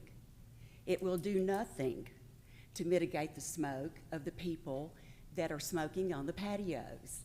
Even Mr. Higgins admitted to a planning commissioner when asked about what he could do to mitigate the outside smoke, he said nothing. There is nothing I could do about the outside smoke. Now, there's a lot made about how far the smoke can travel, but I have researched this extensively, and I have research that I'd be glad to share from the NIH in particular that says that you cannot determine how far smoke will go on the outside because there are too many variables, such as the wind speed, the direction of the wind, the number of people smoking. And the dangers of secondhand smoke, we are all acquainted with those. I didn't realize until I was researching that cigars in particular have the largest amount of, it's a real fancy word, but it's the most dangerous carcinogen known to mankind. I'm a cancer, this makes me emotional, I'm sorry. I'm a cancer survivor. I have done everything within my power to change my lifestyle to prevent my cancer from coming back. I can do nothing if you all vote to approve this conditional or permitted use that you're doing. The only alternative I have is just oh, by the way, my house is on the other tip of that yellow arrow y'all have in front of you. My backyard is literally that space. There's nothing I can do. The only alternative I'll have is to sell my house and move. And that may sound drastic, but if anybody up there's had cancer before, you'll do anything to keep it from coming back, you know. I also heard Mr. Higgins say in the Planning Commission meeting, he said that this was all natural products. The American Cancer Society study shows natural products are just as dangerous as 30 more. Okay, are just as dangerous as any other tobacco products. I'm not an expert on the ordinances and zoning and all that stuff. I tried to get through it, but my understanding is what was not mentioned earlier in the zoning ordinance is that you may not make changes in an ordinance if it causes a nuisance in terms of diminished air quality, smoke, noise, toxic matter, or odor. You got all of those with this. So I appreciate your attention, and I thank you for listening to us. Thank you. Thank you.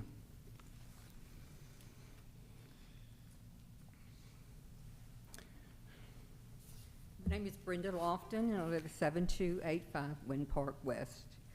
When we became aware of this application, we began to research Mr. Higgins' other 9 spaces.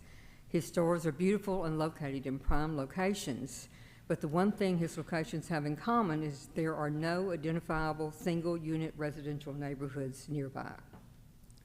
When reading the 2040 comprehensive plan, we found also found something interesting that directly relates to the Windstone PUD.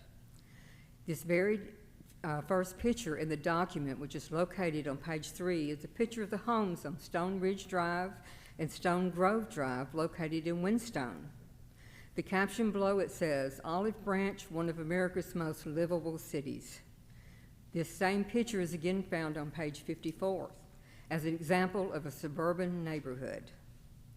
On page 26, there is another picture of homes in Windstone on North Terrace Stone Drive. It is captioned, "Olive Branch is first and foremost a residential community with single-family neighborhoods as its central unit of growth." There is even a picture of the Windstone Common area in the center of the subdivision as an example of green space. I'm assuming that by including and highlighting these photos of Windstone in the 2040 comprehensive plan, that the City of Olive Branch is proud to use our community as a tool to promote Olive Branch. This community would not look as it does without the strict covenants that are in place and the willingness of the homeowners to follow them. All properties were sold as a single-unit residential home in a PUD with the property in front of us, including the entrance to Windstone and the property surrounding it, as commercial office use with the permitted uses notated. The homeowners of Windstone are a monster of Mr. Bailey's creation. He promoted greatly from the sale of the property in the PUD that he developed, with the zoning and uses that are currently on the Windstone PUD plat. Now, after all the houses are sold, he wants to change the uses of the property in the office part. He says he is having difficulty selling the property in one part because of COVID. Yet, according to the current U.S. data census, by the end of 2025, 90% of the companies in the U.S. will have a return to the office policy. In addition, Mississippi is the 50th state in percentage of people working remotely at 5.5%. However, we have all been affected by COVID and other life hardships. While this is affecting Mr. Bailey's profits from the land he owns, His changes will affect the biggest investment most of us have, which is our homes, and many of us during our retirement years. I would recommend that Mr. Bailey should also consider how difficult it may be to sell any other properties in the office park when the stench of cigar smoke hangs in the air. In the Planning Commission meeting, when asked what this property would look like, Mr. Higgins brushed it off, saying that he has not consulted with architects yet and will not until he gets all this approved. He said that he also would not have anything drawn up by the traffic flow for the proposed coffee shop until his application gets approved. So you are being asked to approve his application blindly without having any idea of how it will affect traffic flow.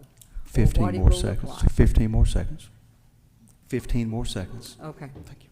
We are particularly concerned how this will affect traffic flow of Windstone. We know that once you approve these permitted and conditional uses, anything that fits within those perimeters can be built. Also, once they're approved, it will be much easier for other businesses to get their conditional use approved as well. Thank you. Thank you. Board, you heard again about the smell of tobacco, secondhand smoke. Equipment in the building will mitigate the issue for the smokers inside, but not for the second party outside due to secondhand smoke.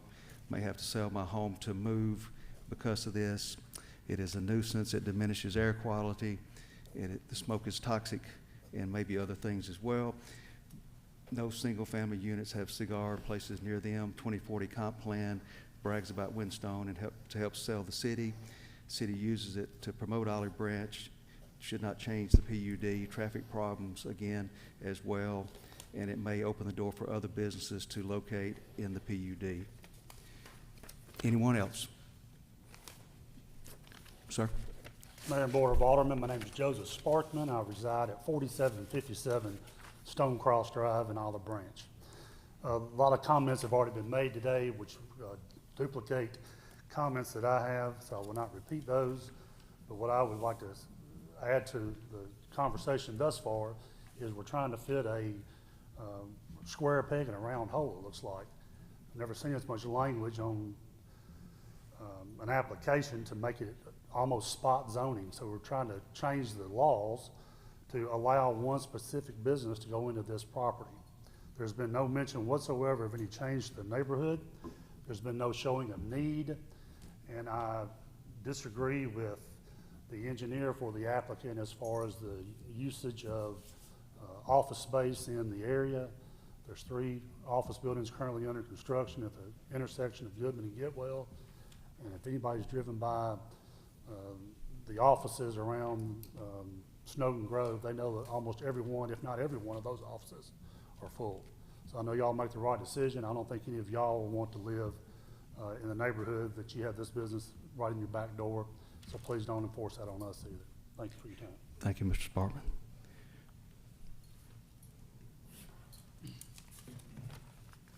Come forward. Good evening.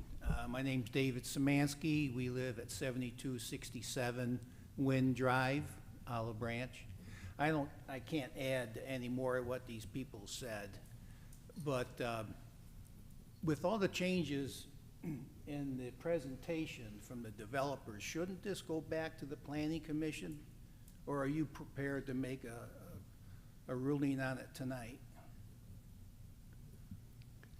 Continue with your public comments. Pardon? Go ahead and continue with your public comments. No, I just have a question. Should this go back to the Planning Commission? We've noted your concern that it should go back to the Planning Commission. Anything additional? No. Okay, thank you.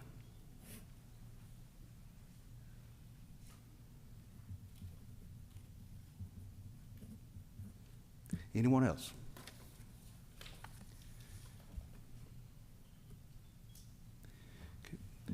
Board, the last 2 individuals talked about fitting a square peg in a round hole, changing the law to allow this. There's been no change in the neighborhood to warrant it.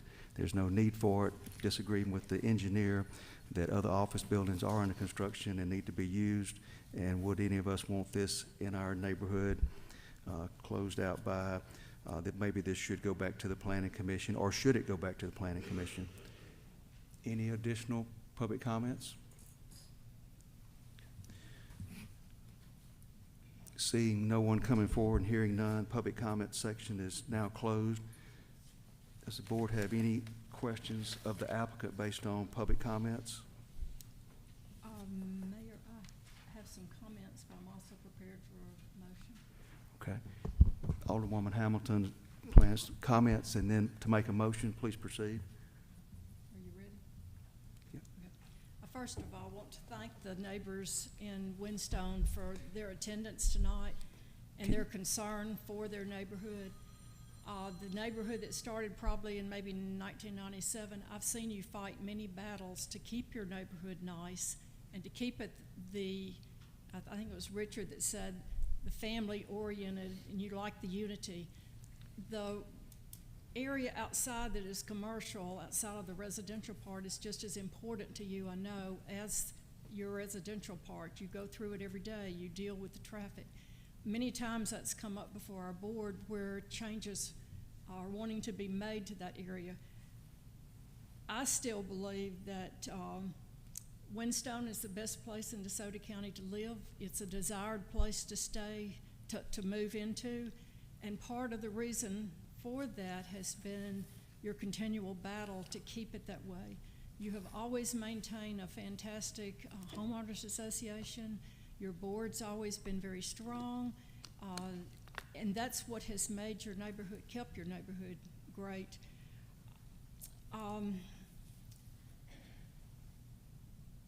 I guess I don't smoke cigars and I don't drink, so this doesn't appeal to me personally, but I can see a lot of other areas in the city where this particular establishment would not matter. Even at the end of my road, there's some areas that no one would say a word if this opened up. But I know that you want to keep your area free of fast foods or free of restaurants, maybe free of cigar bars. I think that there's still enough need for clinics, a doctor clinic. I can see banks are still building. I can still see other establishments that could desire areas that y'all wouldn't mind, that would I think that you would approve of. Many of you bought into the neighborhood with the understanding that it would stay that way. I know that's hard. The whole city is changing, and it's changed very quickly. So with all that being said, again, I appreciate your comments. I could repeat so many that you have said, but I will not. I'll go on into a motion. My motion is that I would like to follow the Planning Commission recommendation to deny the application because it's out of character for this area. Thank you, Alderwoman Hamilton. Is there a second to that motion? I'll second. Second made by Alderman Wallace. Any discussion? Madam Clerk, roll call vote, please. Before, just to clarify, to avoid any confusion, we have a motion to deny, which of course is a negative motion. If someone votes yes, you're voting in support of the motion to deny. So a yes vote would be to deny the application. Aldridge? Yes. Collins? No. Dickerson? Yes. Earhart? I vote yes, and for the same reasons Alderman Hamilton made the recommendation. I don't think the zoning was a mistake. I think the character of the area has changed quite a bit, but I don't see the public need at that location. Mr. Higgins, I think your business model is great in the right spot, downtown entertainment districts. But again, I support Alderwoman Hamilton's motion to deny with a yes. Hamilton? Sorry, yes. Henderson? Yes. Wallace? Yes. Votes 6 yeses, 1 no. It is hereby denied. Thank you for all who spoke tonight. This application is hereby denied. Continuing down the agenda, please.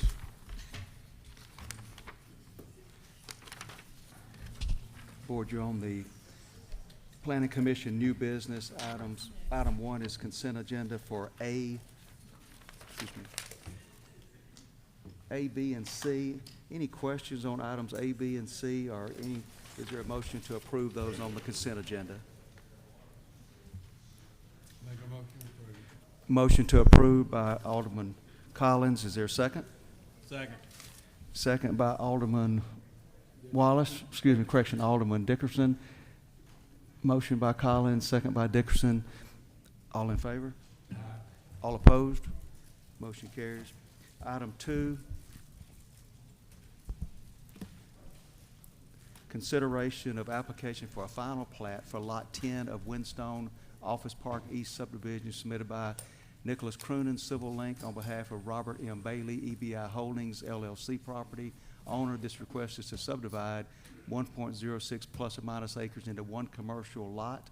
The subject property is currently vacant and zoned PUD planned unit development. Mr. Croonan, is there a plan to go forward with this request, or?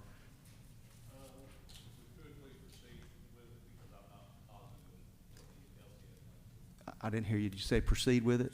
Okay, thank you. Property is located at the northeast corner of Highway 302 and Windstone Boulevard. Staff report, please. Yes, sir. This is the same subject property that we just reviewed under the last item that was the cigar store site, or the site for a mixed-use building. It's 1.11 acres in size, and we're located here at the northeast corner of Highway 302 and Windstone Boulevard. So I did want to make the point that when you're subdividing property or platting a lot, that's a requirement for any and all types of development, whether you're talking about a single-family home or a commercial business or an industrial business. You need to have a platted lot to be able to get a building permit or to get anything approved on the lot. So, Mr. Gambone, so this, for people that may be remaining from the last hearing, this has nothing directly to do with the Spring Street Cigar Bar. This is platting of the land for whatever may come before the board at a later date, correct? Right, so you may not come to the board at a later date. For example, if someone wanted to do another Windstone Dental on this property, it would still need to be platted. So platting, basically, it's a review process, and all you're doing is you're making sure that the lot that's being designed meets the minimum requirements of the PUD in this case, and that it has access for road access, which in this case you'd have access across this parking lot to this particular lot, access over here to the east side to this driveway, and then there are also utilities located in the area as well. I don't have a map showing those, but plats are generally, they're not a public hearing item because it's considered a right for a property owner to subdivide the land that they own.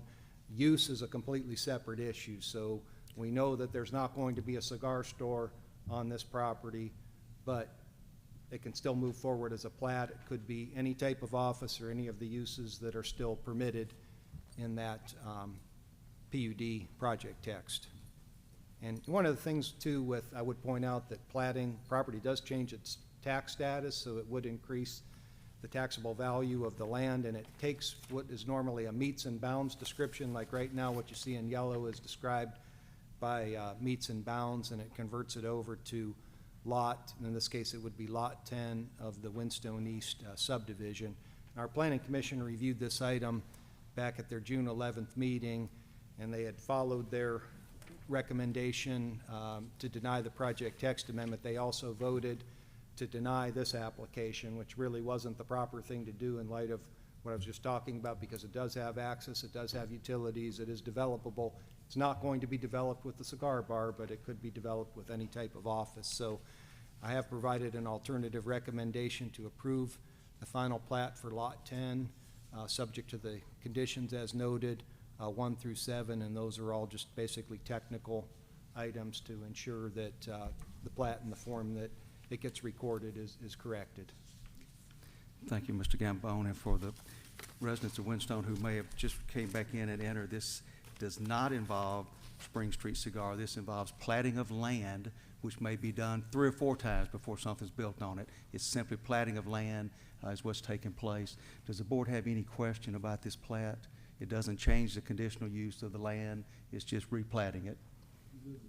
I do want to make sure that the residents understand. I kept the planner on the phone a long time today, making sure he could assure me that I was not voting for something that would make anything any different.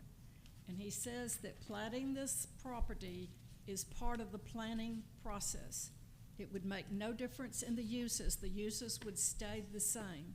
So if we vote to approve this, I want you to understand it's not changing anything that's already there. All the property at one time will probably end up being, at some time will end up being platted. That's just part of the process. Am I correct, Mr. Gambone? That's 100% correct. Platting is the legal subdivision of property, and are you creating a lot that's buildable? Does it have access to roads? Does it have access to utilities? And in this particular case, it meets all those criteria. And as you stated, this is just a preliminary plat that could change multiple times. No, no, sir, this is a final plat. Oh, this is a final one? This would be, yes, sir, if. Okay, I see that. Okay, I thought the other one was Yes, sir. If it was approved tonight, then, Yeah, you know, okay. it could in theory be recorded, and, you know, that would be a requirement for, you know, another Windstone office to come in there. But if they chose not to, Well, it would have to be recorded before anything could be built on it. they could choose not to record it if they wanted to, right? Well, we have a lot of those. Sometimes if projects don't go forward, they don't get recorded. Right, okay. Yes. Any questions on this plat of staff? Any questions? I'll make a motion to go forward with it. Okay, make sure the public knows this is not a public comment item as well. I know we've had good public comments tonight. It's not a public comment item. It's simply the dividing and creating a plat for the land. Got a motion to go forward with this plat by Alderwoman Hamilton. Is there a second? Second. Second by Alderman Earhart. Any discussion? All in favor? Aye. All opposed? Motion carries. Item 3 is consideration. This application is for the racetrack Hacks Cross subdivision, and this is the plat. This is the application that the applicant has asked to be withdrawn and to be tabled indefinitely. If there's a motion for that. You did that earlier, Mayor? Okay. Okay. Very good. My bad. Number 4, consideration of application for a plat for Oak Ridge Commons Plan Development submitted by David Bray of the Bray Firm on behalf of property owner Singh Development Incorporated. The request is to create a 2-lot subdivision totaling 4.10 plus or minus acres. The subject property is zoned PUD Planned Unit Development District and is a triangular tract bounded by Highway 178, Magnolia Drive, and East Sandage Road. Report, please. Yes, sir. Again, our subject property is 4.1 acres, and you can see it's a triangle. We have Magnolia Drive on the north west side. This is 178 on the east side, and on the south side, this is East Sandage Road. And the proposal is to take this 4.10 acres and to divide it into 2 lots, Lot 1 being 1.37 acres, and Lot 2 being 2.73 acres in size. You may remember that this dates back to the early part of 2022, and you approved the Oak Ridge Commons PUD on the same property, and this shows you the master plan that you approved back at that time, and that shows you the approximate lot line. The project was to be built in 2 phases, and on proposed Lot 1 would be the first phase, and this building has 2,000 square foot ground level offices, and it would have apartments on the 2nd floor. It's a 2-story building. Over here, already approved in the project text, is a 10,000 square foot building footprint on ground level retail, again with apartments on the 2nd and 3rd floor. And again, all those uses were approved back in 2022, and so all you're doing tonight or being asked to do tonight is approve the plat, which is the next step in the development process. Just like we talked about under the last item, we look for access and utilities. Obviously, we have the access. We're surrounded by 3 public roads, and you can see the proposed plan for driveway access, which is covered in our PUD. And then this shows you the utility map in the area. We do have blue represents the water lines in the area. You can see green is the sewer line that's out there, and yellow is gas. So you can see we all have all of the utilities covered. This shows you a copy of the actual plat. This is what you would be approving, and again, it converts a meets and bounds description into 2 lots. Lot 1 of the Oak Ridge Commons Plan Development, and Lot 2 of the Oak Ridge Commons Plan Development would become the actual legal description as opposed to a meets and bounds description. Setbacks are shown on the plat. We have a 75-foot front setback along Highway 178, 30 feet along Magnolia Drive, and then 20 feet from East Sandage.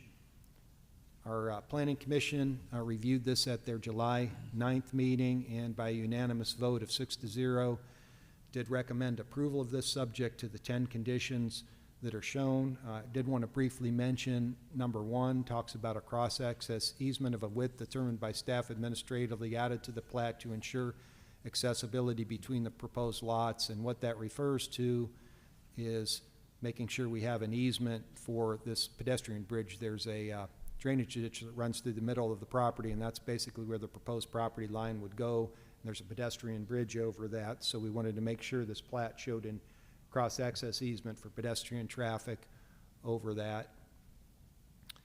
And then number 5, this is another requirement that goes back to the PD, that there would be sidewalks around the entire perimeter of the property on all 3 of those drives, and so this makes sure that we would have a letter of credit prior to the recordation of the plat to cover the cost of those sidewalks. And that concludes the staff presentation, Mayor. Thank you, Mr. Gambone. Any questions, board, on this staff report? I got a question. We approved this, what, a year ago?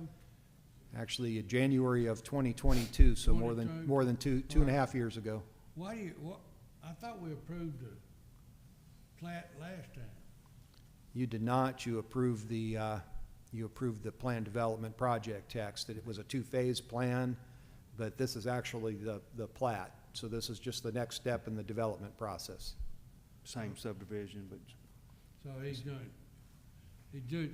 it for development purposes, splitting it. Yes, sir. As I mentioned on the last item, to be able to get a building permit, whether you're in residential, commercial, mixed use, industrial, you have to have a platted lot. That's kind of this whole process, is the city's guarantee that that lot is developable, that there's road access and there's utilities. That's basically, and that the lots as designed meet the minimum criteria of zoning. And so we check all those boxes. It's really just, you really don't have much discretion on this. Is pretty much of a ministerial type of item. Any other questions?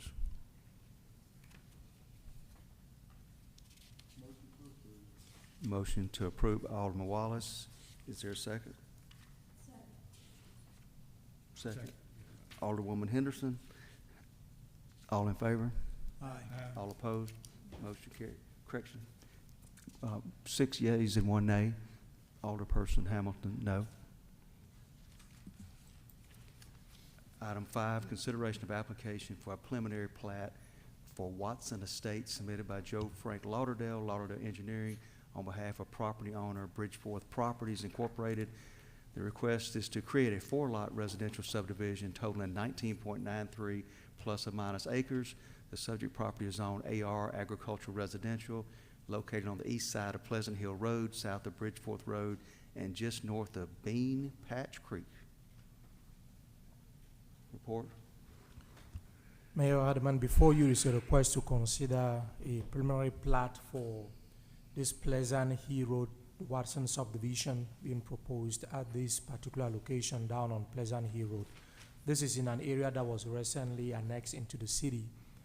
This is a preliminary plat, not a final plat.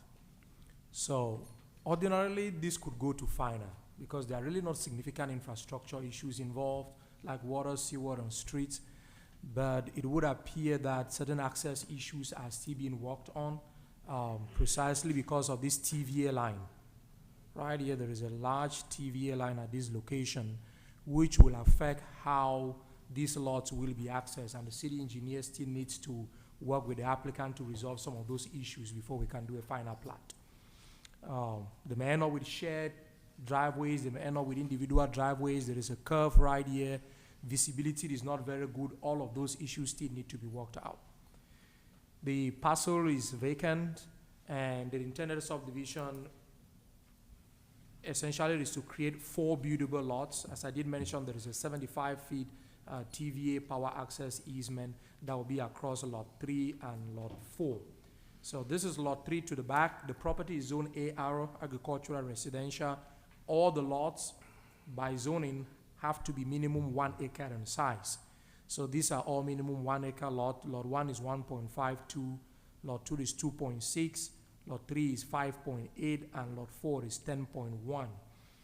Lot 3 and Lot 4, the lots are generally all irregular in shape, but Lot 3 and Lot 4 are flag lots. This is where you have that TVA easement. It's not yet clear at this point whether the TVA will allow those driveways under that easement. All of that still needs to be kind of worked out and resolved. I tried getting in touch with the property owner or the applicant buried today, and I couldn't get him on the phone. So the Planning Commission did review this preliminary plat application at its meeting on July 9 and recommended approval subject to these conditions 1 to 6. We think that because this is a preliminary plat, not a final, it can be approved as submitted, and then those issues can be worked on, and then a final plat will be brought before you. If they end up, for example, with shared driveways or private drives, then those will be shown on the final plat that will be brought before you for final approval. Thank you. Thank you, Mr. Song. Any questions? Or motions? Motion to approve by Alderwoman Hamilton. Second by Alderwoman Henderson. All in favor? Aye. All opposed? Motion carries. Next item, number 6, consideration of application for a preliminary plat for the villages at South Branch, Phase 3, submitted by William Kissel, W.H. Porter Consultants, PLLC, on behalf of property owner Michelle Terhune, South Branch Development, LLC. The request is to create 53 residential lots and 4 common open spaces totaling 8.41 plus or minus acres. The subject property is zoned R3, planned residential district, and is located on the east side of Sipsey Way, west of Davidson Road, and north of Braham Drive. Report, please. Mayor Alderman, before you is to consider the request for the preliminary plat for Phase 3 of the Villages at South Branch subdivision.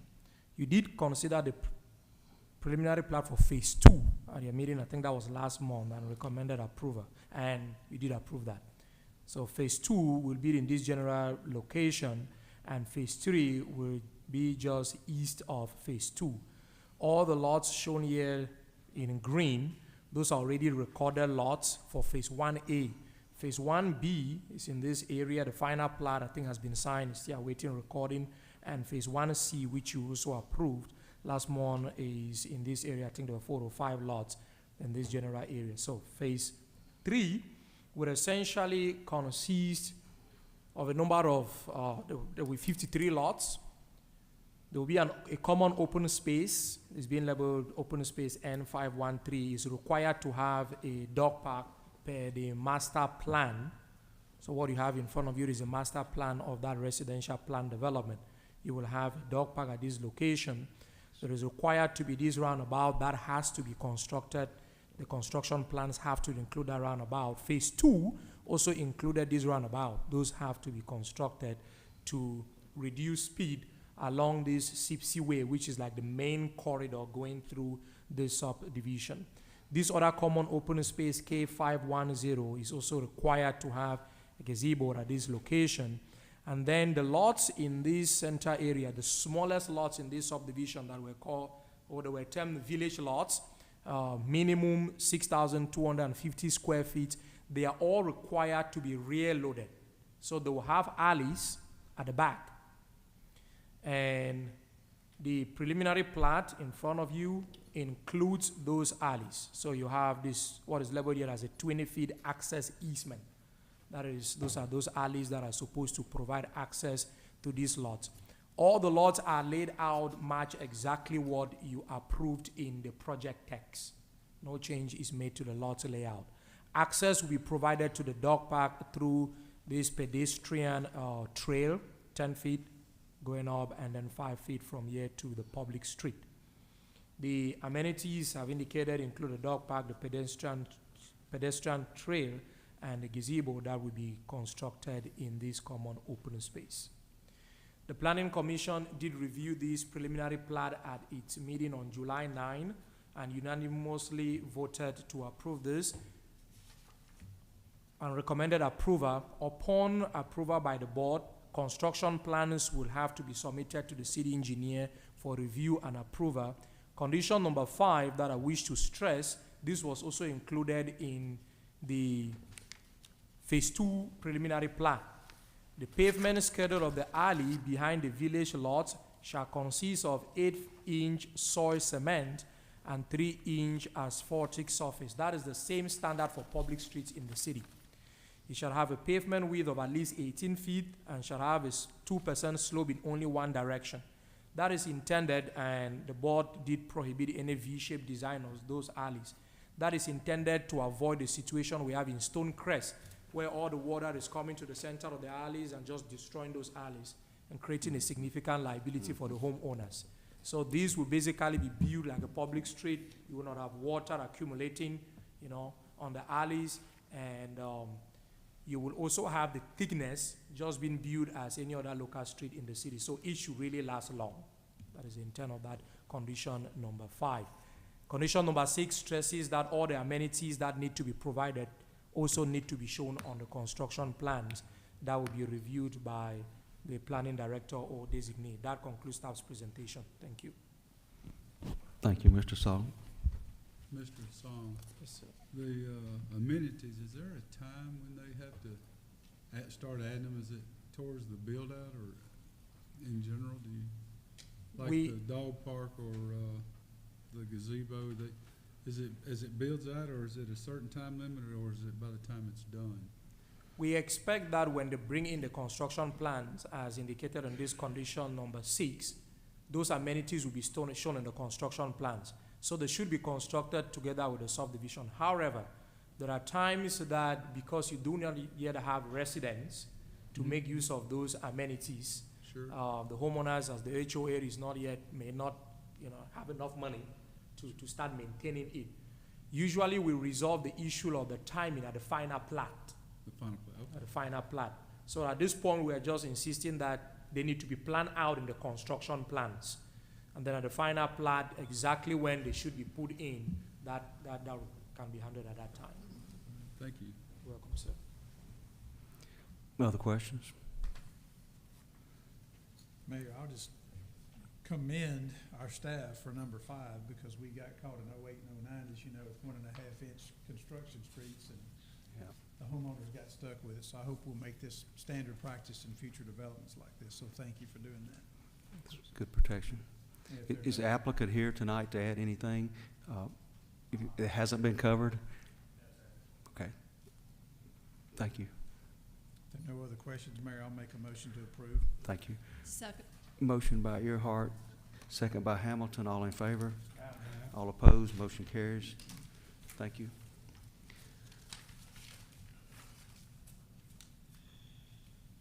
Number 7, consideration of application to vacate Lot 1, Phase 1 of Acre Planned Commercial Development Subdivision Phase 1 submitted by Harvey Matheny, the Pickering firm, on behalf of property owner DHR Chicken, Mississippi LLC. The request is to vacate this lot for the purpose of incorporating the land into a first revision plat for Phase 2 of the same subdivision.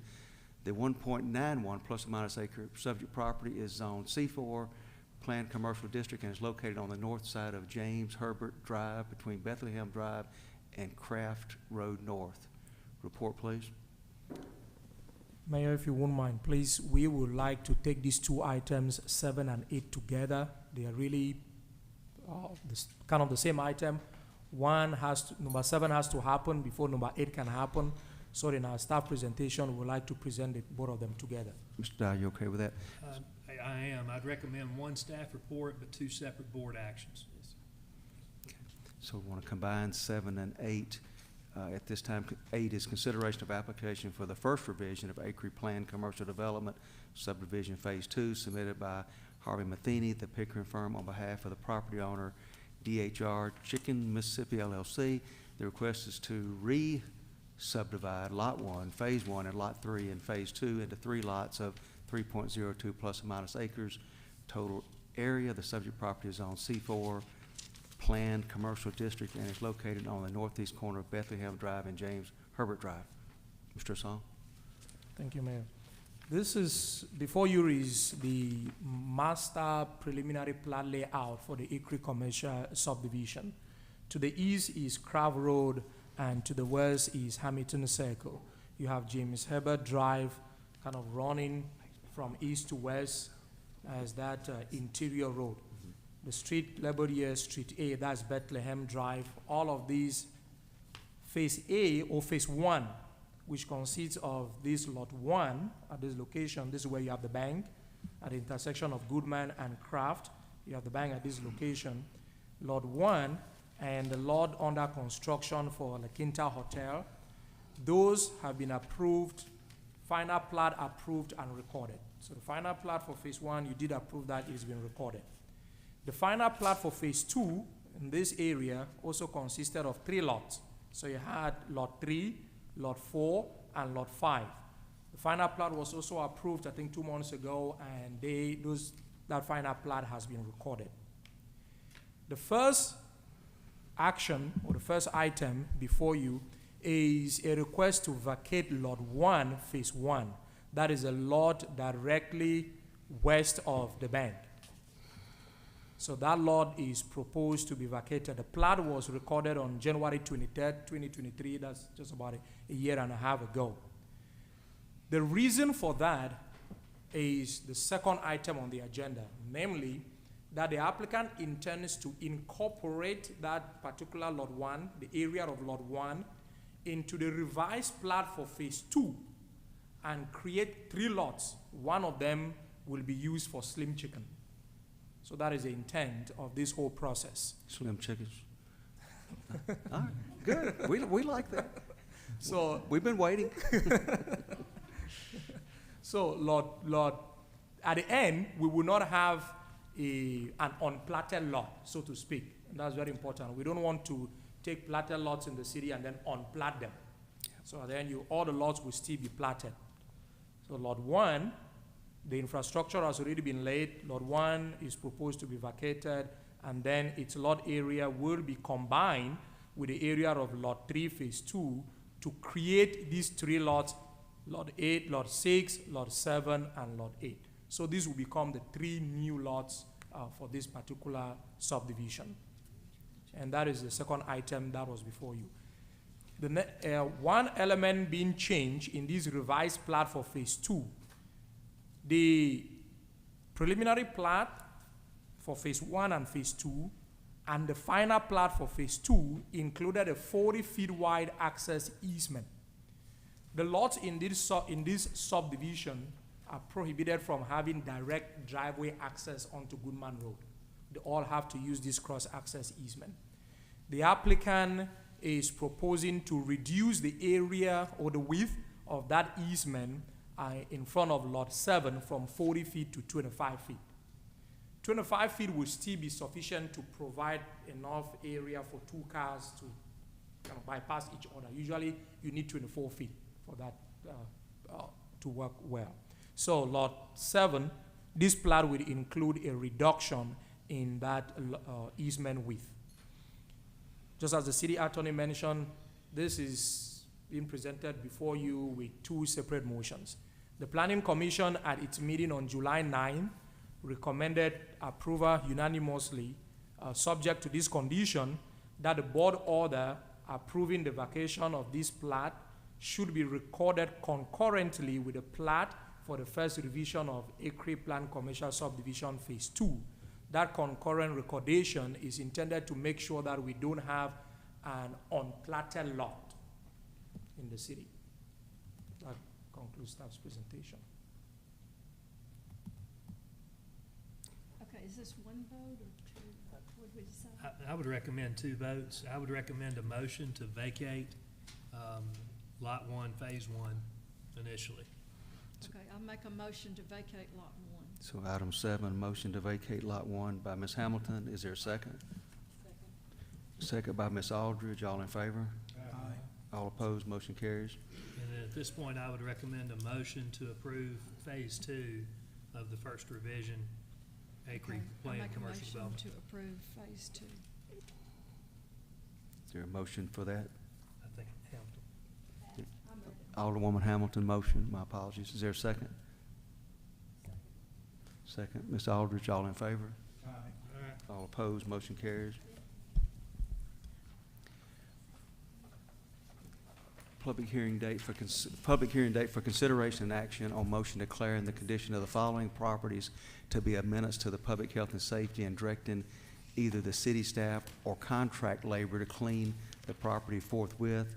The property remaining is a Christina R. White, 9762 Reagan. Mr. Gamble? Yes, sir, no presentation. You can see the location of the subject property, and you can see the pictures pretty much speak for themselves. Okay. Is there anyone here on behalf of this property? Is possibly Ms. White or someone on behalf of this property here? Okay. Board, is there a motion to declare this a menace to be cleaned up by city staff or contract labor? So moved. Mr. Dickerson, motion. Is there a second? Second, Ms. Henderson. All in favor? Aye. All opposed? Motion carries. Consideration of bid, this is old business. Consideration of bids open June the 17th, 2024 for Lick Creek Interceptor Sewer. This was tabled on July the 2nd, 2024 for this meeting date and time. Mr. Swims? As you may recall, this is the project that we're trying to upgrade the sewer system that runs along Church Road, north of Church Road from 305. It begins where Cascades subdivision is being constructed down on the south end, and will run all the way over to our Ross Road plant. So we did get good response on advertisement for bids. We had six bidders that bid on the project.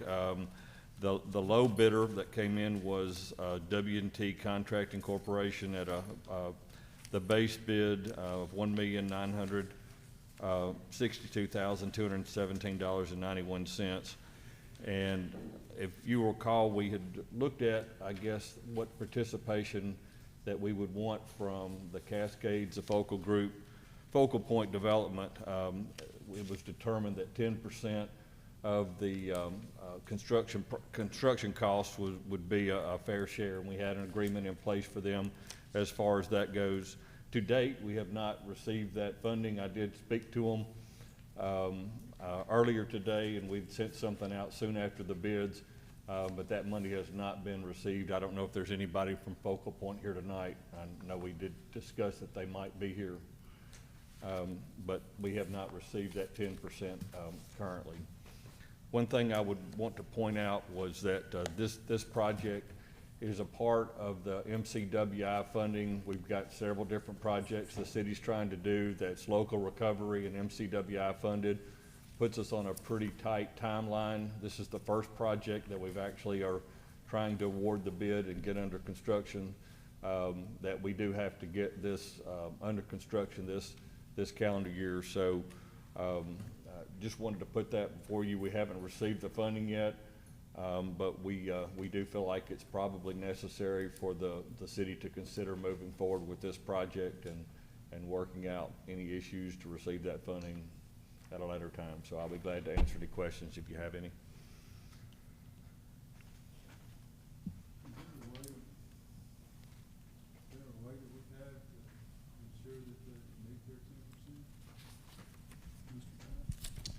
The agreement, basically the agreement was entered into to satisfy one of the conditions of development approval, because as part of their plat approval, they were to provide for sewer for their development.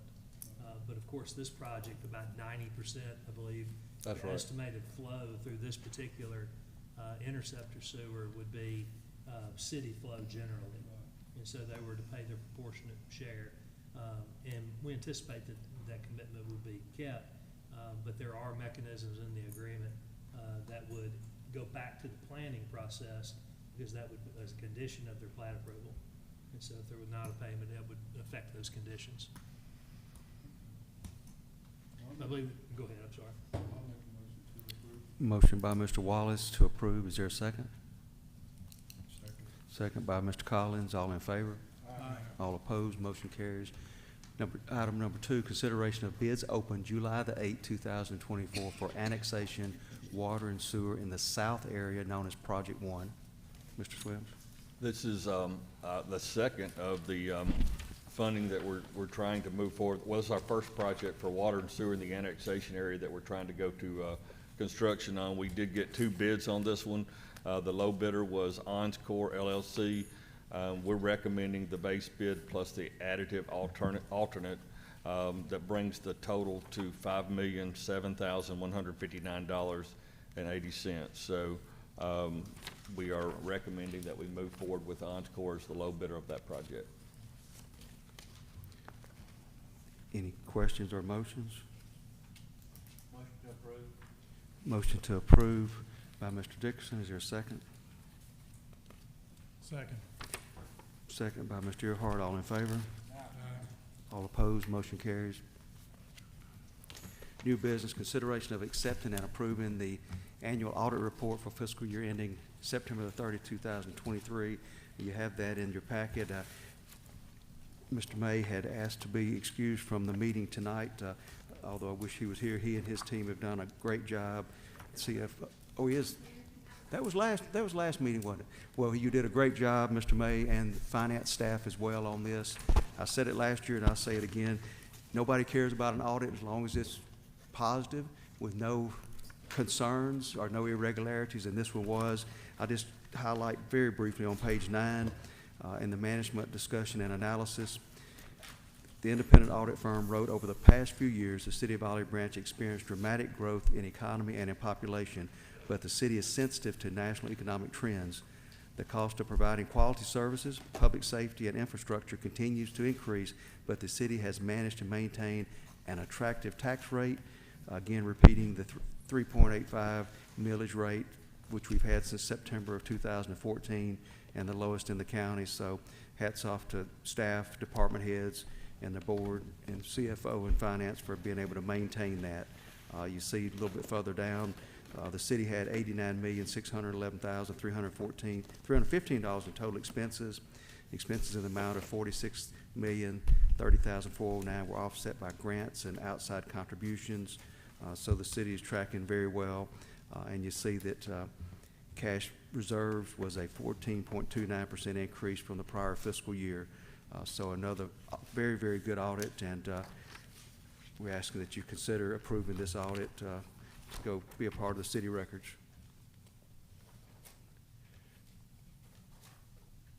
We do need a motion. Need a motion for approval if you would approve this audit if there are no questions. Second. Motion, Ms. Hamilton. Is there a second? Second. Mr. Wallace, all in favor? Aye. All opposed? Motion carries. Good job, Mr. May, you and your team. A lot of numbers. Is there a motion to leave regular session with the intentions of going into executive session to discuss items 1 through 7? So moved. Mr. Earhart, motion. Is there a second? Second, Mr. Collins, all in favor? Motion passes.